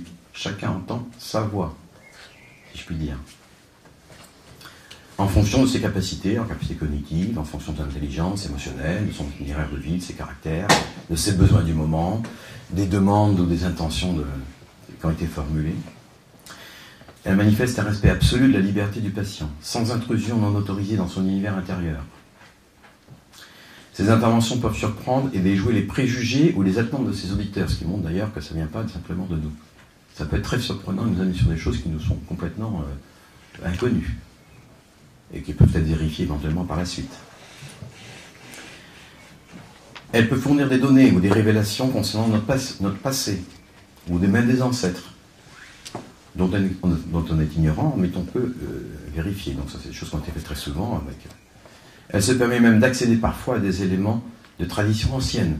Donc vous voyez des patients amazoniens qui est à l'école primaire et qui vous décrit des mythologies grecques avec toutes les images et des accès à des connaissances, à des figures mythologiques de toutes sortes de cultures qui dépassent complètement l'intelligence du sujet ou sa formation, son histoire. Il y a accès, c'est comme si un peu, voilà, on avait une radio, on se branche sur Radio Pékin, on entend du chinois. Bon. Il y a des choses très très étonnantes. Moi j'ai eu des expériences, par exemple, sur les traditions bouddhistes que je ne connaissais absolument pas, sur des enseignements bouddhistes, et après j'ai vérifié dans les bouquins, avec des mots précis. Et c'était effectivement, comme c'est ce que j'avais vu. Alors pourquoi j'accède à ça, je ne sais pas, mais bon, il y a beaucoup d'expériences de ce style. Donc c'est une voix qui ne... Donc il peut s'exprime à travers des traditions anciennes, la symbolique, des mythologies. C'est une voix qui n'ordonne pas. Elle n'adopte pas un ton autoritaire ou un ton de commandement. Mais c'est une voix qui invite et sollicite. Et elle conseille avec une douceur qui n'exclut pas la fermeté. Et c'est pas mièvre, mais c'est doux. Elle peut aussi adapter la stratégie du silence pour susciter une écoute plus attentive ou inviter le patient à réviser l'adéquation de son positionnement. Par exemple, des engagements précédents ont-ils été tenus, hein, ou le respect de la plante, ou le respect est-il au rendez-vous. Aussi, comme je disais tout à l'heure, si on ne respecte pas, il peut ne rien se passer. La sincérité est-elle présente? Les conseils sollicités ou les réponses déjà fournies ont-ils été pris en compte? D'ailleurs, on lui demande, alors qu'est-ce qu'il faudrait que je fasse dans la relation avec ma femme, ou je ne sais pas quoi. Alors, il va faire ça. Ah, ok, merci. La fois suivante, et alors qu'est-ce qu'il va? On t'a déjà dit, tu n'as rien fait, la radio s'éteint, il ne se passe plus rien. Il faut faire, agir. Donc il s'agit toujours d'une question de vérité et d'authenticité qui conditionne la poursuite des entretiens. Ça se passe dans une espèce de dialogue. Bon, si tu n'as pas compris, bon. Alors il y a une fois, par exemple, une femme qui disait ça fait 20 fois que je pose des questions, j'ai toujours pas les réponses. Alors j'en ai marre. Alors la voix lui dit, quand tu poseras les bonnes questions, on te donnera les bonnes réponses. Ouais. Ouais. Ça peut prendre toutes sortes de formes très très... une intelligence adaptée à chaque personne. Elle manifeste une autonomie, une volonté, une liberté personnelle. Et c'est quelque chose qui est libre, retombe par rapport à nous. C'est pour ça que c'est une voix autre en quelque sorte. Et qui n'est pas manipulable. Et c'est pas convocable à volonté, c'est pas hein, je veux, donc tu parles. Non. Dans un dialogue respectueux. Elle est toujours perçue comme procédant d'un au-delà du patient et non d'instance intérieure propre au sujet, même profondément enfouie dans l'inconscient, par exemple. Alors, elle n'est pas bavarde. Hein. C'est pas une bavarde impénitente, ses interventions sont généralement brèves, concises, condensées. Ses réponses possèdent la force de la simplicité, sans être simpliste. C'est ce que tout à l'heure à propos du soleil qui brille. Elle humilie l'arrogance, mais sans malignité, il n'y a pas de méchanceté, sans humiliation gratuite. Elle attire, sans subjuguer. C'est pas une fascination. Et ses propos s'accompagnent d'une autorité naturelle, qui en fait des évidences claires comme le jour, remplies de bon sens et de sagesse.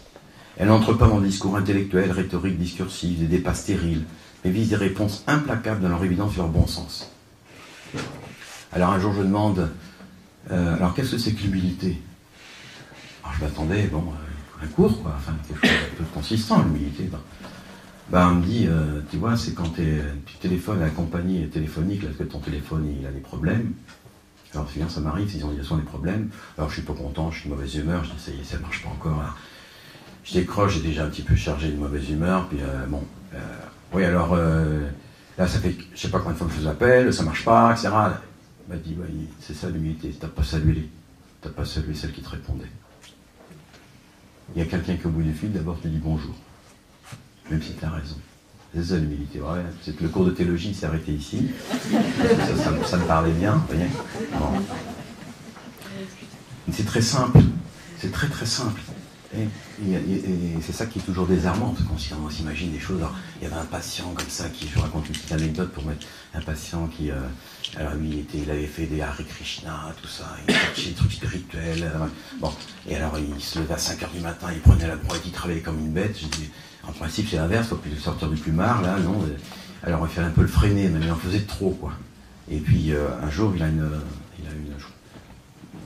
un rêve. Et il voit un serpent qui le poursuit, un serpent venimeux, il a très peur, il court, il s'enfuit, et puis il voit de la citronnelle, oui. Alors la citronnelle, c'est une herbe, c'est pas une plante médicinale, disons, extraordinaire. Enfin, alors, il faut qu'il s'entoure de citronnelle dans son rêve, comme une momie, puis le serpent est pisté par l'odeur, puis il s'en va. Alors il me dit, qu'est-ce que ça veut dire ce truc-là? Alors je lui dis, il faut que tu fasses des bains de citronnelle. Alors j'aurais dit que tu montes en haut de la montagne, tu te mets à poil, 3 jours sous la pluie, etc. Ça il aurait aimé, quoi. Et les bains de citronnelle, bon, alors il n'a pas fait, quoi. Et la nuit suivante, alors il rêve, le serpent venou apparaît, venimeux, et lui crache dans les yeux. Et alors il se réveille avec une conjonctivite bilatérale. Ça fait mal, hein, quand même. Il vient, puis j'ai mal, alors qu'est-ce qu'il faut? Tu peux dégoûter? J'ai dit non. Bain de citronnelle. Il n'y a pas de citronnelle, ça n'a jamais guéri la conjonctivite. Dans ce cas, c'est peut-être. Alors, j'ai dit, en fait, là, tu vas te le faire toi-même, tu vas te le faire, la citronnelle est là, tu te prépares ton truc.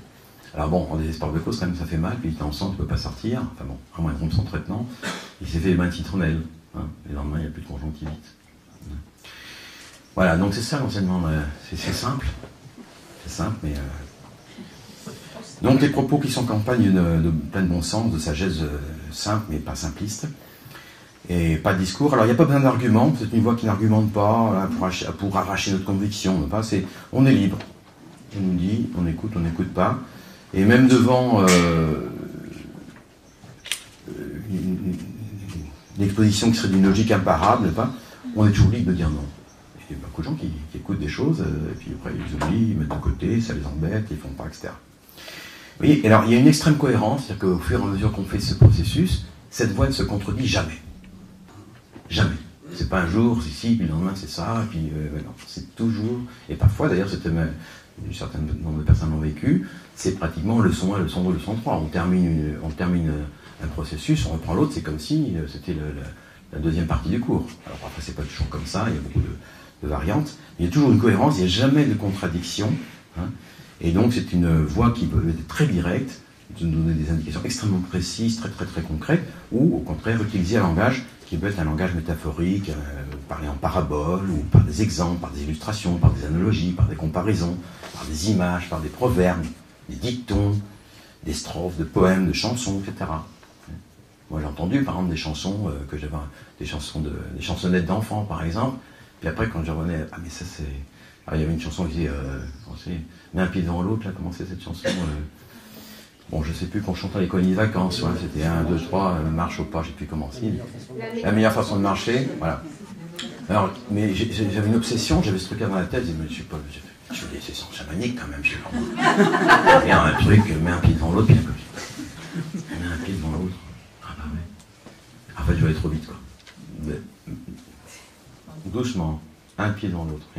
Donc ça prend, voilà, c'est cette voie-là, elle prend toute cette forme-là. Et oui, ça c'est, je l'ai résumé, d'essayer de vous dire, de vous faire percevoir, parce que quand les gens n'ont pas vécu l'expérience, qu'est-ce que c'est que cette voie? Avec tous ces qualificatifs que j'essaie de synthétiser, de résumer ici. Donc cette intelligence qui s'exprime, qui vient d'entre soi, nous demande une seule chose, pour qu'on puisse l'écouter, c'est de consacrer du temps. La seule chose que l'on donne, c'est notre temps. Il faut donner du temps. Et le consacrer, c'est-à-dire que ce temps doit être inutile, dans le sens utilitaire précisément. On fait ce travail-là, on arrête tout, on n'en profite pas pour faire des mots croisés, pour faire les comptes de la société, pour faire les agendas de vacances, non, on arrête tout. On consacre son temps. C'est ce qu'on peut donner, c'est ça, c'est notre temps. Donc l'importance de se réserver dans notre vie des espaces pour cela, dans le quotidien ou dans des moments de retraite, de séminaire, etc. Et ce temps doit être consacré de manière précise. Alors ça c'est une chose très importante dans l'observation, parce que lui c'est mon observation. Si je vais faire un jeûne, ou si je vais faire une retraite, ou si je vais faire une prière, je sais pas, une méditation, etc., je vais, avant de commencer, dire jusqu'à combien de temps ça va durer.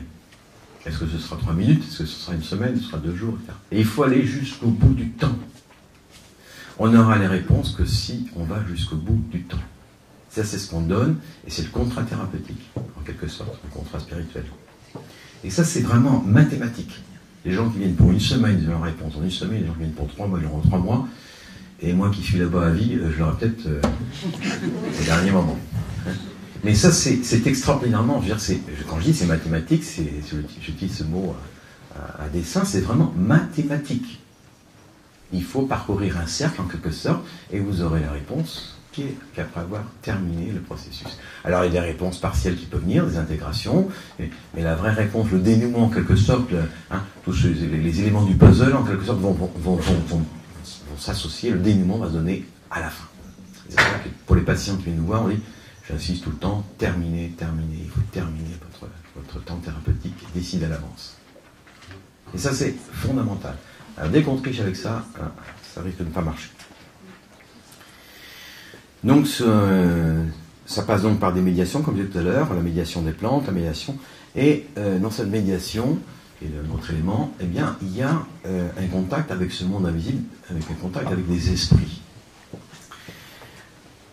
Alors, ce serait trop long de décrire tout cela, mais dans ces esprits, dont je parlerai un peu après, il y a l'esprit des plantes, mais il y a aussi l'esprit des défunts. Ce monde intermédiaire est le monde des défunts, de certains défunts en tous les cas.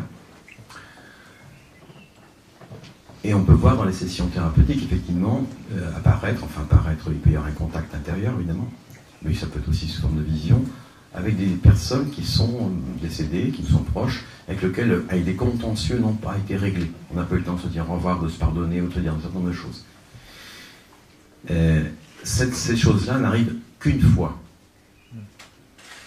Après, ça ne se répète jamais. Et ce n'est pas du spiritisme. Le spiritisme, c'est une invocation des esprits pour avoir une information, des connaissances, ou ce qu'on veut. Il n'y avait pas d'invocation. C'est une demande, on peut toujours demander. Et ça se passe ou ça ne se passe pas. Ce sera maintenant, ce sera après, ou ce ne sera jamais. Parfois, il n'y a même pas de demande et ça se passe spontanément. Donc, il y a la possibilité de résolution de contentieux avec des ancêtres, des défunts, de notre famille, ou des gens qui ont été importants pour nous. Alors, c'est une chose très fréquente et qui est très libératoire, mais qu'il faut bien distinguer du spiritisme.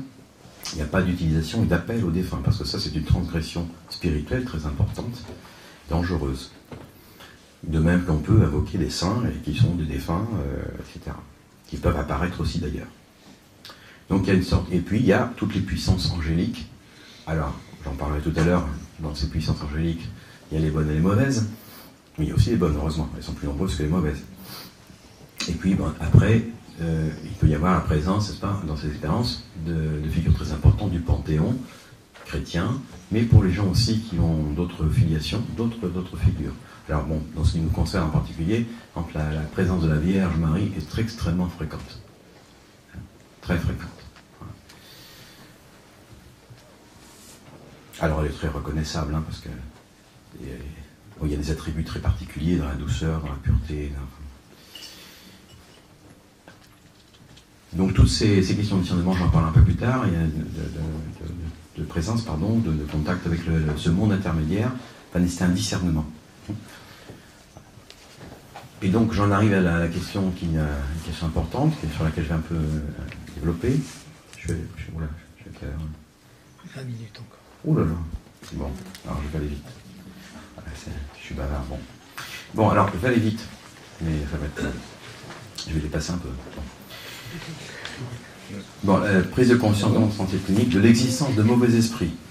Alors c'est une réalité qui est universelle et qui est expérimentable, qui existe dans toutes les traditions et que tout le monde peut expérimenter. Donc il ne s'agit pas de croyance, il s'agit d'expérimentation clinique. Donc dans ce monde invisible est habité, et dans notre tradition, enfin dans notre vécu occidental, traditionnel, moderniste, etc., comme on n'a pas d'expérience de ce genre de choses, donc on considère que ces esprits n'existent pas. Par contre, on peut très bien accepter qu'il y ait des ondes alors qu'on ne les voit pas, on accepte aussi qu'on a des pensées alors qu'on ne les voit pas, on accepte qu'on a des sentiments alors qu'on ne les voit pas. Il y a des esprits, et même si on ne les voit pas, ils sont là. Donc c'est extrêmement fréquent.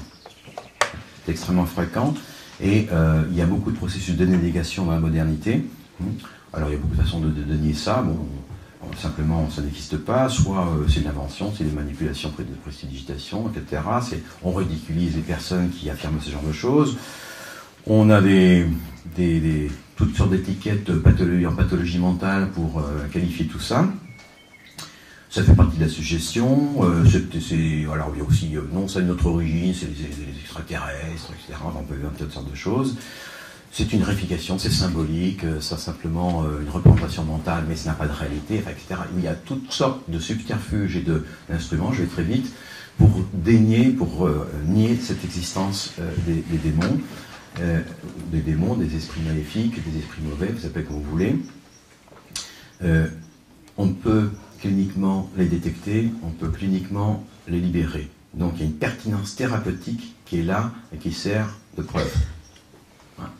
C'est clinique. Et c'est visible et captable par le patient et par le thérapeute. Et ça prend sens. Il y a une histoire derrière ça. Ça n'arrive pas n'importe comment.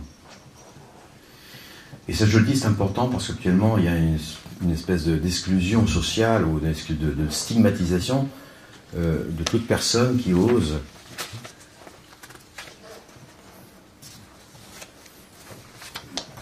oserait dire qu'elle a senti des présences, qu'elle a eu des choses très bizarres, et c'est extrêmement cruel, n'est-ce pas, et pénible à supporter pour de nombreuses personnes. Et il faut voir aussi l'effroi qui peut exister quand les gens, cette façon, sont infestés, infestés, contaminés. Et cet effroi est tel dans la société actuelle que la normalité sociale, n'est-ce pas, a décrété que ces entités spirituelles malignes, des entités, n'existent pas, elles ne peuvent pas intervenir. Et justement, ça leur donne beaucoup de pouvoir sur nous, elles agissent habituellement à notre insu, et donc on est plus facilement la proie de forces qu'on ignore. Donc les résistances sont proportionnelles, vous voyez, à l'ignorance, à la rationalité, le rationalisme, de notre société actuelle, et qu'on trouve aussi dans l'Église, où il y a une très forte, et moi je connais un certain nombre malheureusement de prêtres exorcistes, par exemple, qui ne croient absolument pas à l'existence des démons. Ce qui est d'ailleurs contraire à la dogmatique, ça devrait poser des questions quand même. Donc il y a des résistances considérables, et ça remet en cause beaucoup de choses, tant au niveau de la pathologie mentale que de la démarche chrétienne, parce qu'on va voir quand même, je vais essayer d'arriver à le dire quand même, que c'est central. Alors cette emprise des mauvais esprits se fait par notre complicité tacite ou évidemment explicite. Les gens qui ont fait pacte de sang, la magie, etc., bon, ils l'ont voulu, donc voilà, ils sont rentrés en contact, ils ont fait appel à ces esprits, et puis voilà, ils viennent en courant, ils se précipitent. Mais il y a aussi des complicités tacites, inconscientes. Alors, beaucoup de jeunes, par exemple, qui ont fait du spiritisme pour s'amuser entre copains, à 13-14 ans, on rigole un coup, on se des petits frissons. Non, ils sont liés par ces entités auxquelles ils font appel. Et ça peut provoquer des troubles comportementaux, des troubles psychiques, des troubles physiques, sur le long terme, toute la vie. Alors, il y a de multiples portes d'entrée que je n'ai pas le temps de détailler, excusez d'aller vite, mais bon, c'est comme je dis, c'est un sujet qui est très long,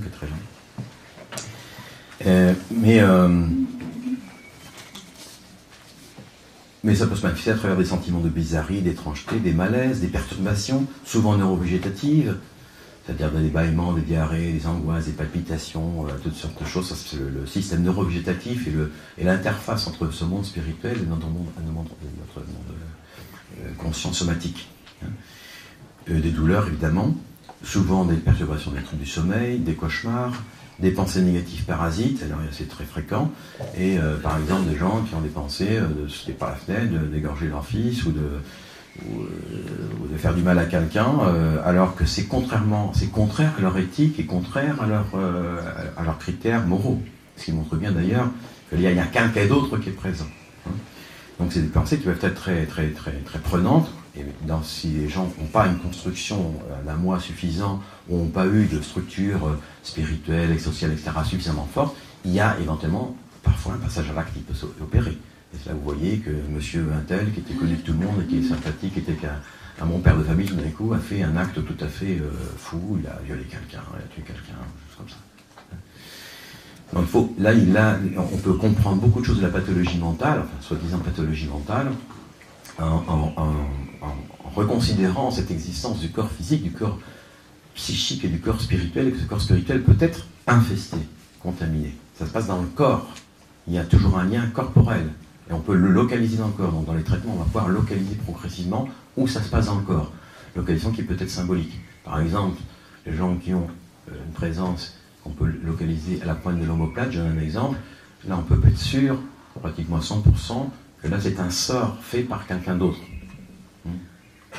Alors, vous examinerez vos omoplates ce soir. Et ces manifestations sont exacerbées par les soins, sont exacerbées par la prière, sont exacerbées par la présence, le contact avec des éléments sacrés ou religieux. Alors temporairement par les soins, après c'est pour que ça diminue évidemment, mais au moment où on va procéder, il y a une exacerbation. Ça peut être perçu sous la forme de voix. Alors c'est pas la voix de la sagesse dont je vous parlais tout à l'heure. Donc évidemment, il y a des tas de gens qui entendent des voix, c'est très fréquent d'ailleurs, il y a même des associations maintenant d'entendeurs de voix, et qui, si on va voir le psychiatre, on dit, bah ouais, psychotique quoi, c'est schizophrène psychotique, il entend des voix.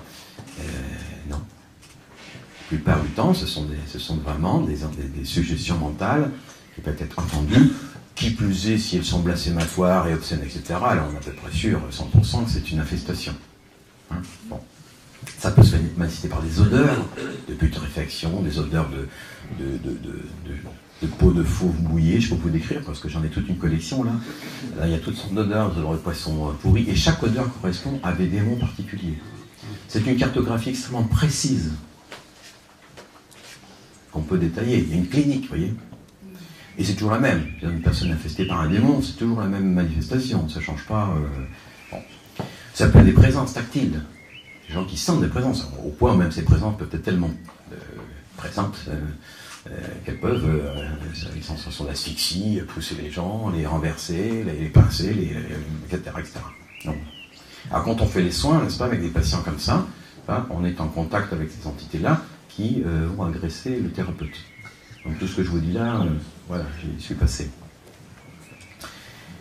Et alors, les personnes qui vivent ça, qui n'ont pas d'explication, vous êtes un occidental, vous vivez des choses comme ça, on vous dit non, il n'y a rien du tout. Alors, on va voir le psychologue, dit non, c'est pas grave, qui déprime, un petit stress, là, vous prenez un peu de ci, bon, ça marche pas. Donc, on va voir le psychiatre, bon, et puis alors, il dit, oula, noyau psychotique, tout ça, antipsychotique, bon, alors, camisole chimique, alors bon, bien, ça contient, parce qu'elles ne vont plus bouger, donc, On enlève les antipsychotiques, ça repart. C'est toujours là, ça ne résout absolument pas le problème. Alors bon, transitoirement, il y a des crises, il faut peut-être y passer, mais transitoirement, tous ces instruments peuvent servir, mais pas comme solution définitive en aucun cas. Donc, si ces personnes qui ont toutes ces manifestations vont voir un thérapeute, un psychiatre, ensuite ils vont voir le prêtre leur dit, mais c'est pas grave, ça va passer, là, faut pas faire attention, tu pries. Ouais, c'est pas suffisant de prier. Et puis comment prier quand justement on a ce genre de problème? Parce que quand on veut prier, les mots qui viennent à l'envers, alors, par exemple, il y a une prière qui dit illumine-moi Seigneur, et puis le patient il disait élimine-moi Seigneur. Voilà, des genres de choses, une inversion. Donc ça, la prière est difficile, justement. Alors, ça ne veut pas dire qu'il ne faut pas prier, mais il faut aider. Il y a des phénomènes paranormaux qui peuvent arriver, toutes sortes de choses, les portes qui claquent, les télés qui s'allument, les qui s'éteignent, enfin voilà, c'est grand show, hein. C'est du cinéma tout ça, mais bon. Alors, premièrement on est séduit, on ne sait pas que ça existe, et puis on ignore qu'on est sous emprise. Quand on commence à dire, tiens, là il y a anguille sous roche, et on découvre qu'il y a quelque chose qui n'est pas moi, mais qui est là, qui se balade en moi, ou qui est en train de me parasiter, les masques tombent et ces esprits-là peuvent se manifester. Ils vont pas se manifester, ils vont faire le grand ramdam pour faire peur. Voilà.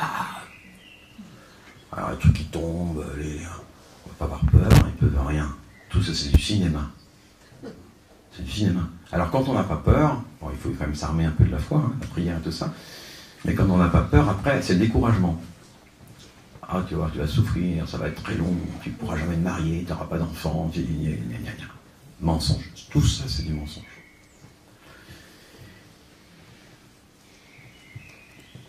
Alors, les traitements dans la médecine traditionnelle, ce sont les purges, ce sont les bains, ce sont des techniques énergétiques. Alors, énergétique, je suis obligé d'employer ce mot, et je sais que dès que, pour un certain nombre de prêtres, en particulier de religieux, le mot énergie équivaut à infestation. Dès qu'on met énergie, on est déjà hors de la doctrine chrétienne.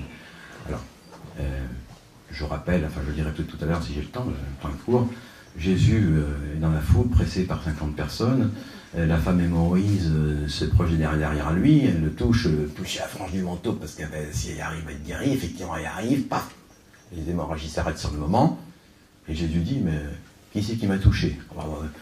Les apôtres, il y a 1000 personnes qui sont en train de te presser, hein, qui c'est qui t'a touché? Non, j'ai senti une force qui est sortie de moi.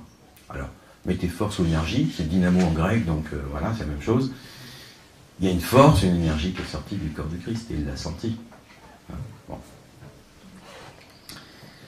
Et le corps donc du thérapeute qui joue comme médiateur, hein, et qui est engagé. Hein, c'est pas la distance, c'est pas on donne et puis on regarde ce qui se passe. Il faut être là présent, puis il faut prendre sur soi. Évidemment, toutes ces manifestations passent par notre filtre sensoriel, donc ces entités qui sont autonomes, hein, qui sont des entités angéliques, négatives, maléfiques, hein, sont perçues par nos sens. Alors on peut voir éventuellement d'ailleurs des esprits, on voit des démons, on voit des choses épouvantables. Ils ne sont pas comme ça, ils n'ont pas de corps, il n'y a pas de corporité. C'est nos filtres sensoriels on se représente, qui nous permettent de le voir comme ça. Mais leur existence est réelle. Ça peut prendre des formes lumineuses aussi. Alors, c'est les fausses lumières. Sur Las Vegas, par exemple, c'est bon, ça, les néons, ça cligne dans tous les sens. Et puis tout d'un coup, on dit, mais c'est pas de la vraie lumière. Alors, il y a des questions de discernement et de flair aussi. Voilà, alors, et donc une réaction très forte aux lieux et aux objets sacrés. Alors moi, je suis un distributeur de médailles, parce que les médailles consacrées, en particulier la médaille de Saint-Benoît, la médaille de la Vierge miraculeuse, la rue du Bac. Alors les patients dont je suspecte très fortes infestations, c'est très fréquent. Alors je leur propose, j'impose pas parce que tout ce que je dis d'ordre religieux ou rituel, hein, il faut que le patient accepte. En général, ils acceptent. Je leur mets la médaille, ils ont la même médaille que moi, j'ai une petite cordelette, la même petite cordelette que moi. Moi, ça fait un an, alors tous les ans, je la change parce que avec la sueur, ça s'abîme. Eux, ils ont la médaille, 3 jours après, la médaille est en morceaux, elle s'est détachée, elle est partie, la cordelette s'est coupée, on en remet une autre, ça repart, ça s'oxyde, ils l'ont oublié. Enfin. Alors, signe, symptôme pactognomonique. Si vous avez des médailles de Saint-Benoît à la Vierge sur vous et qu'il y a un problème, vous avez une petite bébête qui est dans le coin. Et donc, c'est une clinique, donc je m'excuse d'aller vite, mais comme le temps est mesuré, vous êtes fatigué. Bon. Alors, toutes ces infestations peuvent surgir dans un certain nombre de circonstances de notre vie propre, mais peuvent être héritées des ancêtres. Donc, tout problème, si un ancêtre a commis un inceste, par exemple, il a fait alliance, inconsciemment la plupart du temps, mais il a fait alliance avec l'esprit d'inceste. Donc il y a des entités angéliques président à tout ce qui existe dans la création. Une entité angélique pour les plantes, une entité angélique pour les animaux, pour nous-mêmes évidemment, notre ange gardien aussi, et puis il y a des entités angéliques aussi pour les villes, hein, l'ange du Portugal, la Fatima, ou une entité angélique pour le bien, pour la bonté, pour le pardon, pour la réconciliation, etc., etc. De même qu'il y a des démons du mensonge, des démons, enfin, ils mentent tous de toute façon, enfin des démons de la tristesse, du désespoir, etc., etc., etc. Donc c'est très spécifique. Et je vous le dis très rapidement, mais je vous le dis que derrière ça, il y a quand même une clinique pendant des années, et on peut guérir et libérer ces personnes.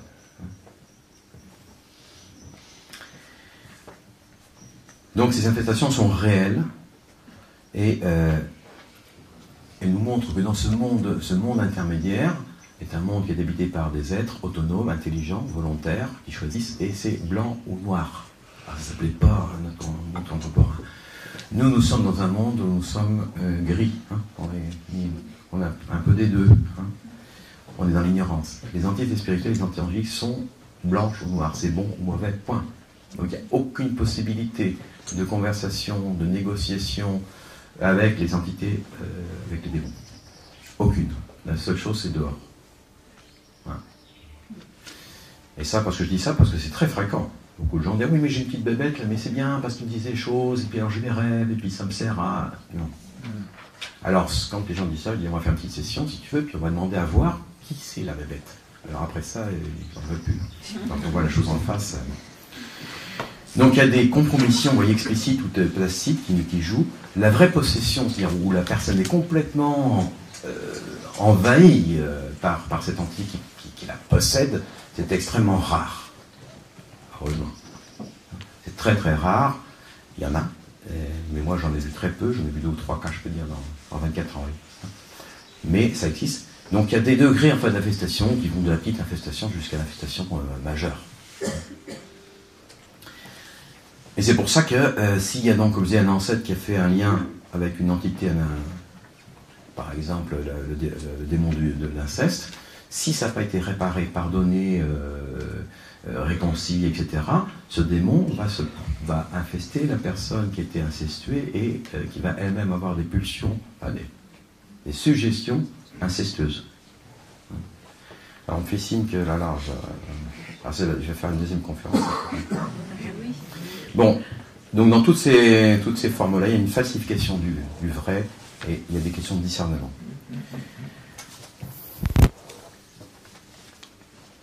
Alors comment je vais faire? Non, du temps.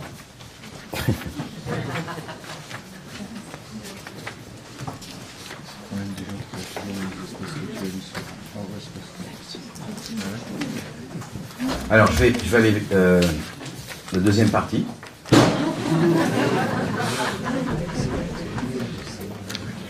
Quelles sont les cohérences? Alors vous avez pu entendre sur votre autre oreille un peu les cohérences. Donc je m'excuse d'aller vite parce que le temps est là. Et disons, je résume ce que je viens de dire. Il s'agit d'un processus de révélation progressive à l'être humain d'une sagesse spirituelle où la bonté précède la connaissance. La bonté précède la connaissance. D'abord la bonté, ensuite la connaissance. La recherche de la connaissance pour la connaissance, en présent la bonté, c'est toute la gnose, ce sont les groupes, les sociétés initiatiques secrètes qui sont toutes infestées. Alors, franc-maçonnerie, etc. Vas-y, j'ai. Cette révélation, donc l'être humain, le monde spirituel se révèle à lui, il ne peut pas le saisir. C'est le monde qui se révèle à lui. Il y a une révélation qui se fait. Elle se fait par un langage qui est un langage analogique, métaphorique, et qui exige donc pour la personne une intention claire, pour le thérapeute aussi, demande un cœur et un corps purifiés, cœur et corps, par la purification avec le jeûne, l'abstinence sexuelle. Tout ça, ça fait partie d'une médecine traditionnelle. qui possède une rigueur rituelle. C'est pas n'importe quoi, c'est pas je mets des Pink Floyd, une bougie, puis ça y est, c'est bon. Non. C'est un rituel qui se relie à des structures, à des lois symboliques, et qu'on ne fait pas ce qu'on veut. La guérison se manifeste toujours à travers le pardon et l'ingratitude. La guérison s'obtient comme une grâce. C'est une grâce qui nous est donnée. Qu'on cherche, qu'on demande, qu'on sollicite, mais c'est une grâce. La guérison exige de transiter de matrice en matrice successive, à travers une suite de vécus, de mort, renaissance. Alors ça peut être en 2 jours, ça peut être en 10 ans, en 20 ans, en 50 ans. Ça suppose une certaine dose de souffrance. Alors ça, c'est pas moderne non plus. Mais ça passe par la souffrance. Ça ne veut pas dire qu'il faut chercher la souffrance, avec Mazo, inévitablement, ça passe par la souffrance. Donc, le Christ sans la croix, ça n'existe pas, c'est très New Age. Tu parlais tout à l'heure des énergies christiques, je dis attention, parce que l'énergie christique, c'est souvent, pour mieux nier le Christ. Je ne dis pas que c'est ton cas, hein. Mais souvent dans le langage New Age, quand on dit énergie christique, c'est parce que, comme ça, c'est énergétique, c'est une espèce de truc ontologique, vous voyez, diffus, comme ça. Non, c'est une personne. Alors, Dieu souffre-t-il? Au moins dans Jésus. Il y a 3 personnes, il y en a au moins une qui a souffert. Les autres probablement aussi, alors. Et donc, l'enseignement du Christ, ça passe par la souffrance. C'est ce qui montre dans tous les cas. Et donc l'acceptation, non pas pour le plaisir de souffrir, évidemment, ce qui serait tout à fait contraire, mais parce que c'est nécessaire pour la connaissance et de son propre mal, ce qu'on appelle le péché et la transgression, qui nous conduit à la réconciliation. La parole, le mot qui correspond, qui résume le mieux toutes ces médecines, c'est la réconciliation. Se réconcilier avec soi-même, avec son corps, avec son histoire, avec ses parents, avec sa culture, et se réconcilier avec le divin. Où se révèle une transcendance qui est source de toute vie, où le monde invisible se révèle comme réel. C'est un monde réel, c'est pas virtuel. C'est un monde opératoire, autonome en relation à l'être humain, qui est primordial, qui est susceptible d'entrer en relation avec l'être humain, dans certaines conditions. C'est un monde spirituel qui est habité également par l'esprit de défunt, qui peuvent interférer aussi avec les vivants. C'est pas toujours positif, je vais pas entrer dans les détails. Il y a des entités spirituelles maléfiques qui contraignent au combat spirituel. Donc faire un processus sur soi-même, c'est accepter la souffrance, accepter le combat spirituel. C'est pas moderne. Mais c'est inévitable. Avec lesquels la relation donc, avec ces démons n'est pas négociable, susceptible d'exercer une emprise sur l'être humain qui vont de simple manifestation à la vraie possession. Et toujours par la falsification du vrai, c'est le mensonge. Et le parasitage éventuellement de la voie de la sagesse. Donc ça néglige un long et patient travail de discernement où la guérison se transforme en un processus de libération spirituelle. Rien dans tout ce que je viens de vous dire, à mon sens, est opposé à la foi chrétienne.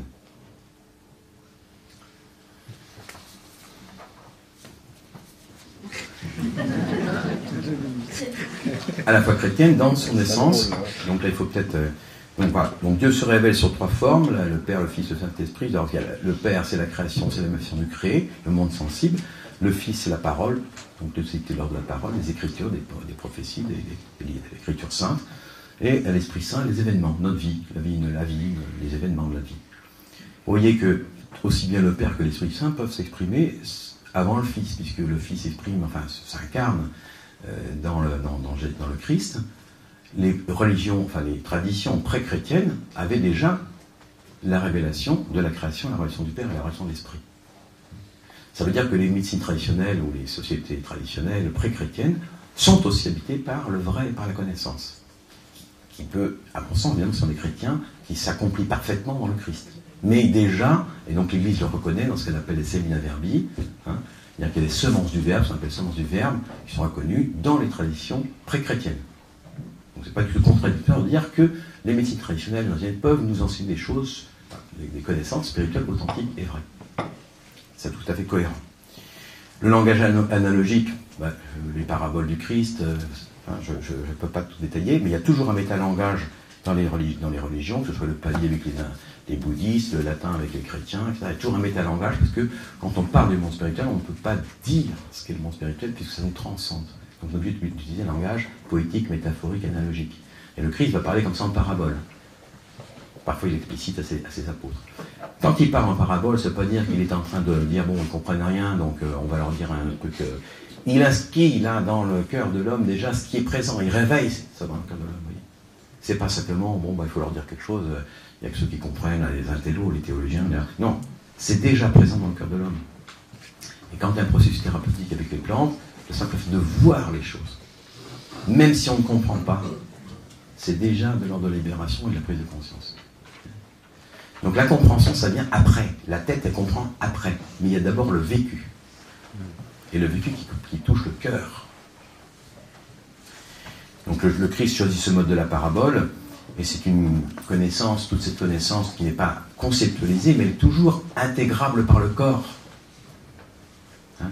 Donc le prêtre doit guérir au niveau du corps, doit enseigner au niveau du corps, comme le Christ l'a fait, en implantant les réalités du royaume dans le cœur même de l'homme.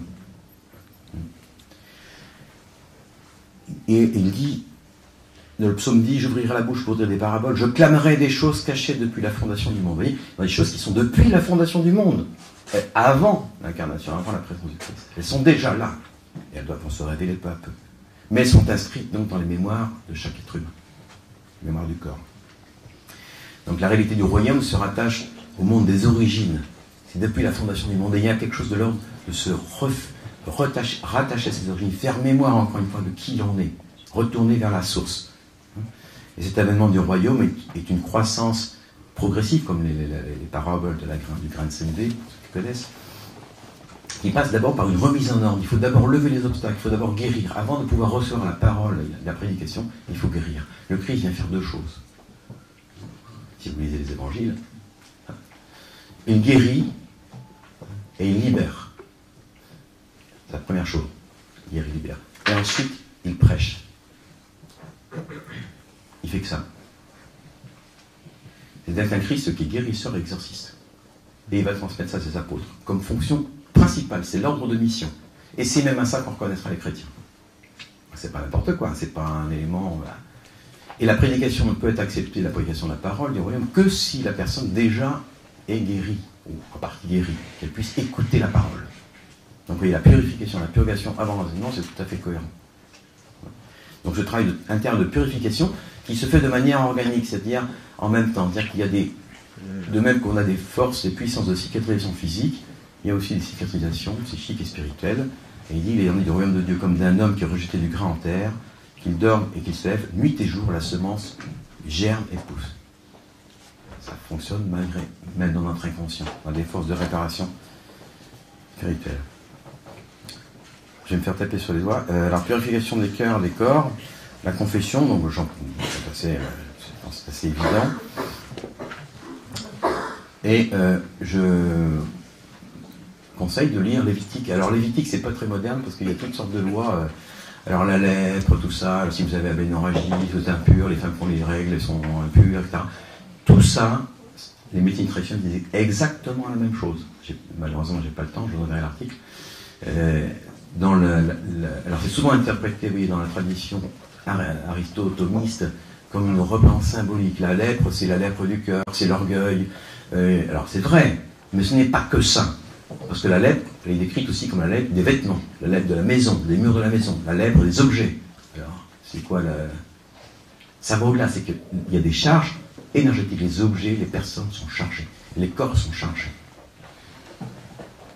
Et saint Paul va lui-même guérir. Enfin, on prenait des mouchoirs et des linges, et puis on les passait, puis après on guérissait avec le mouchoir et le linge qui avait touché saint Paul. Toute l'histoire de relique, vous voyez, prend sens dans ce contexte-là. Saint Pierre passait, et l'ombre de Saint Pierre guérissait les gens. Alors oui, mais ça c'est au début, c'était les premiers temps, mais maintenant, c'est passé. Alors, je vais conclure, c'est dommage, j'ai pas le temps de... Hein? Oui, parce que... Mais... je suis un peu frustré quand même, j'aurais bien voulu vous dire des choses. Il y aura la partie 2. Alors je dis quand même, voilà. Que nous dit le Christ? Guérissez les malades, ressuscitez les morts, purifiez les lépreux, expulsez les démons.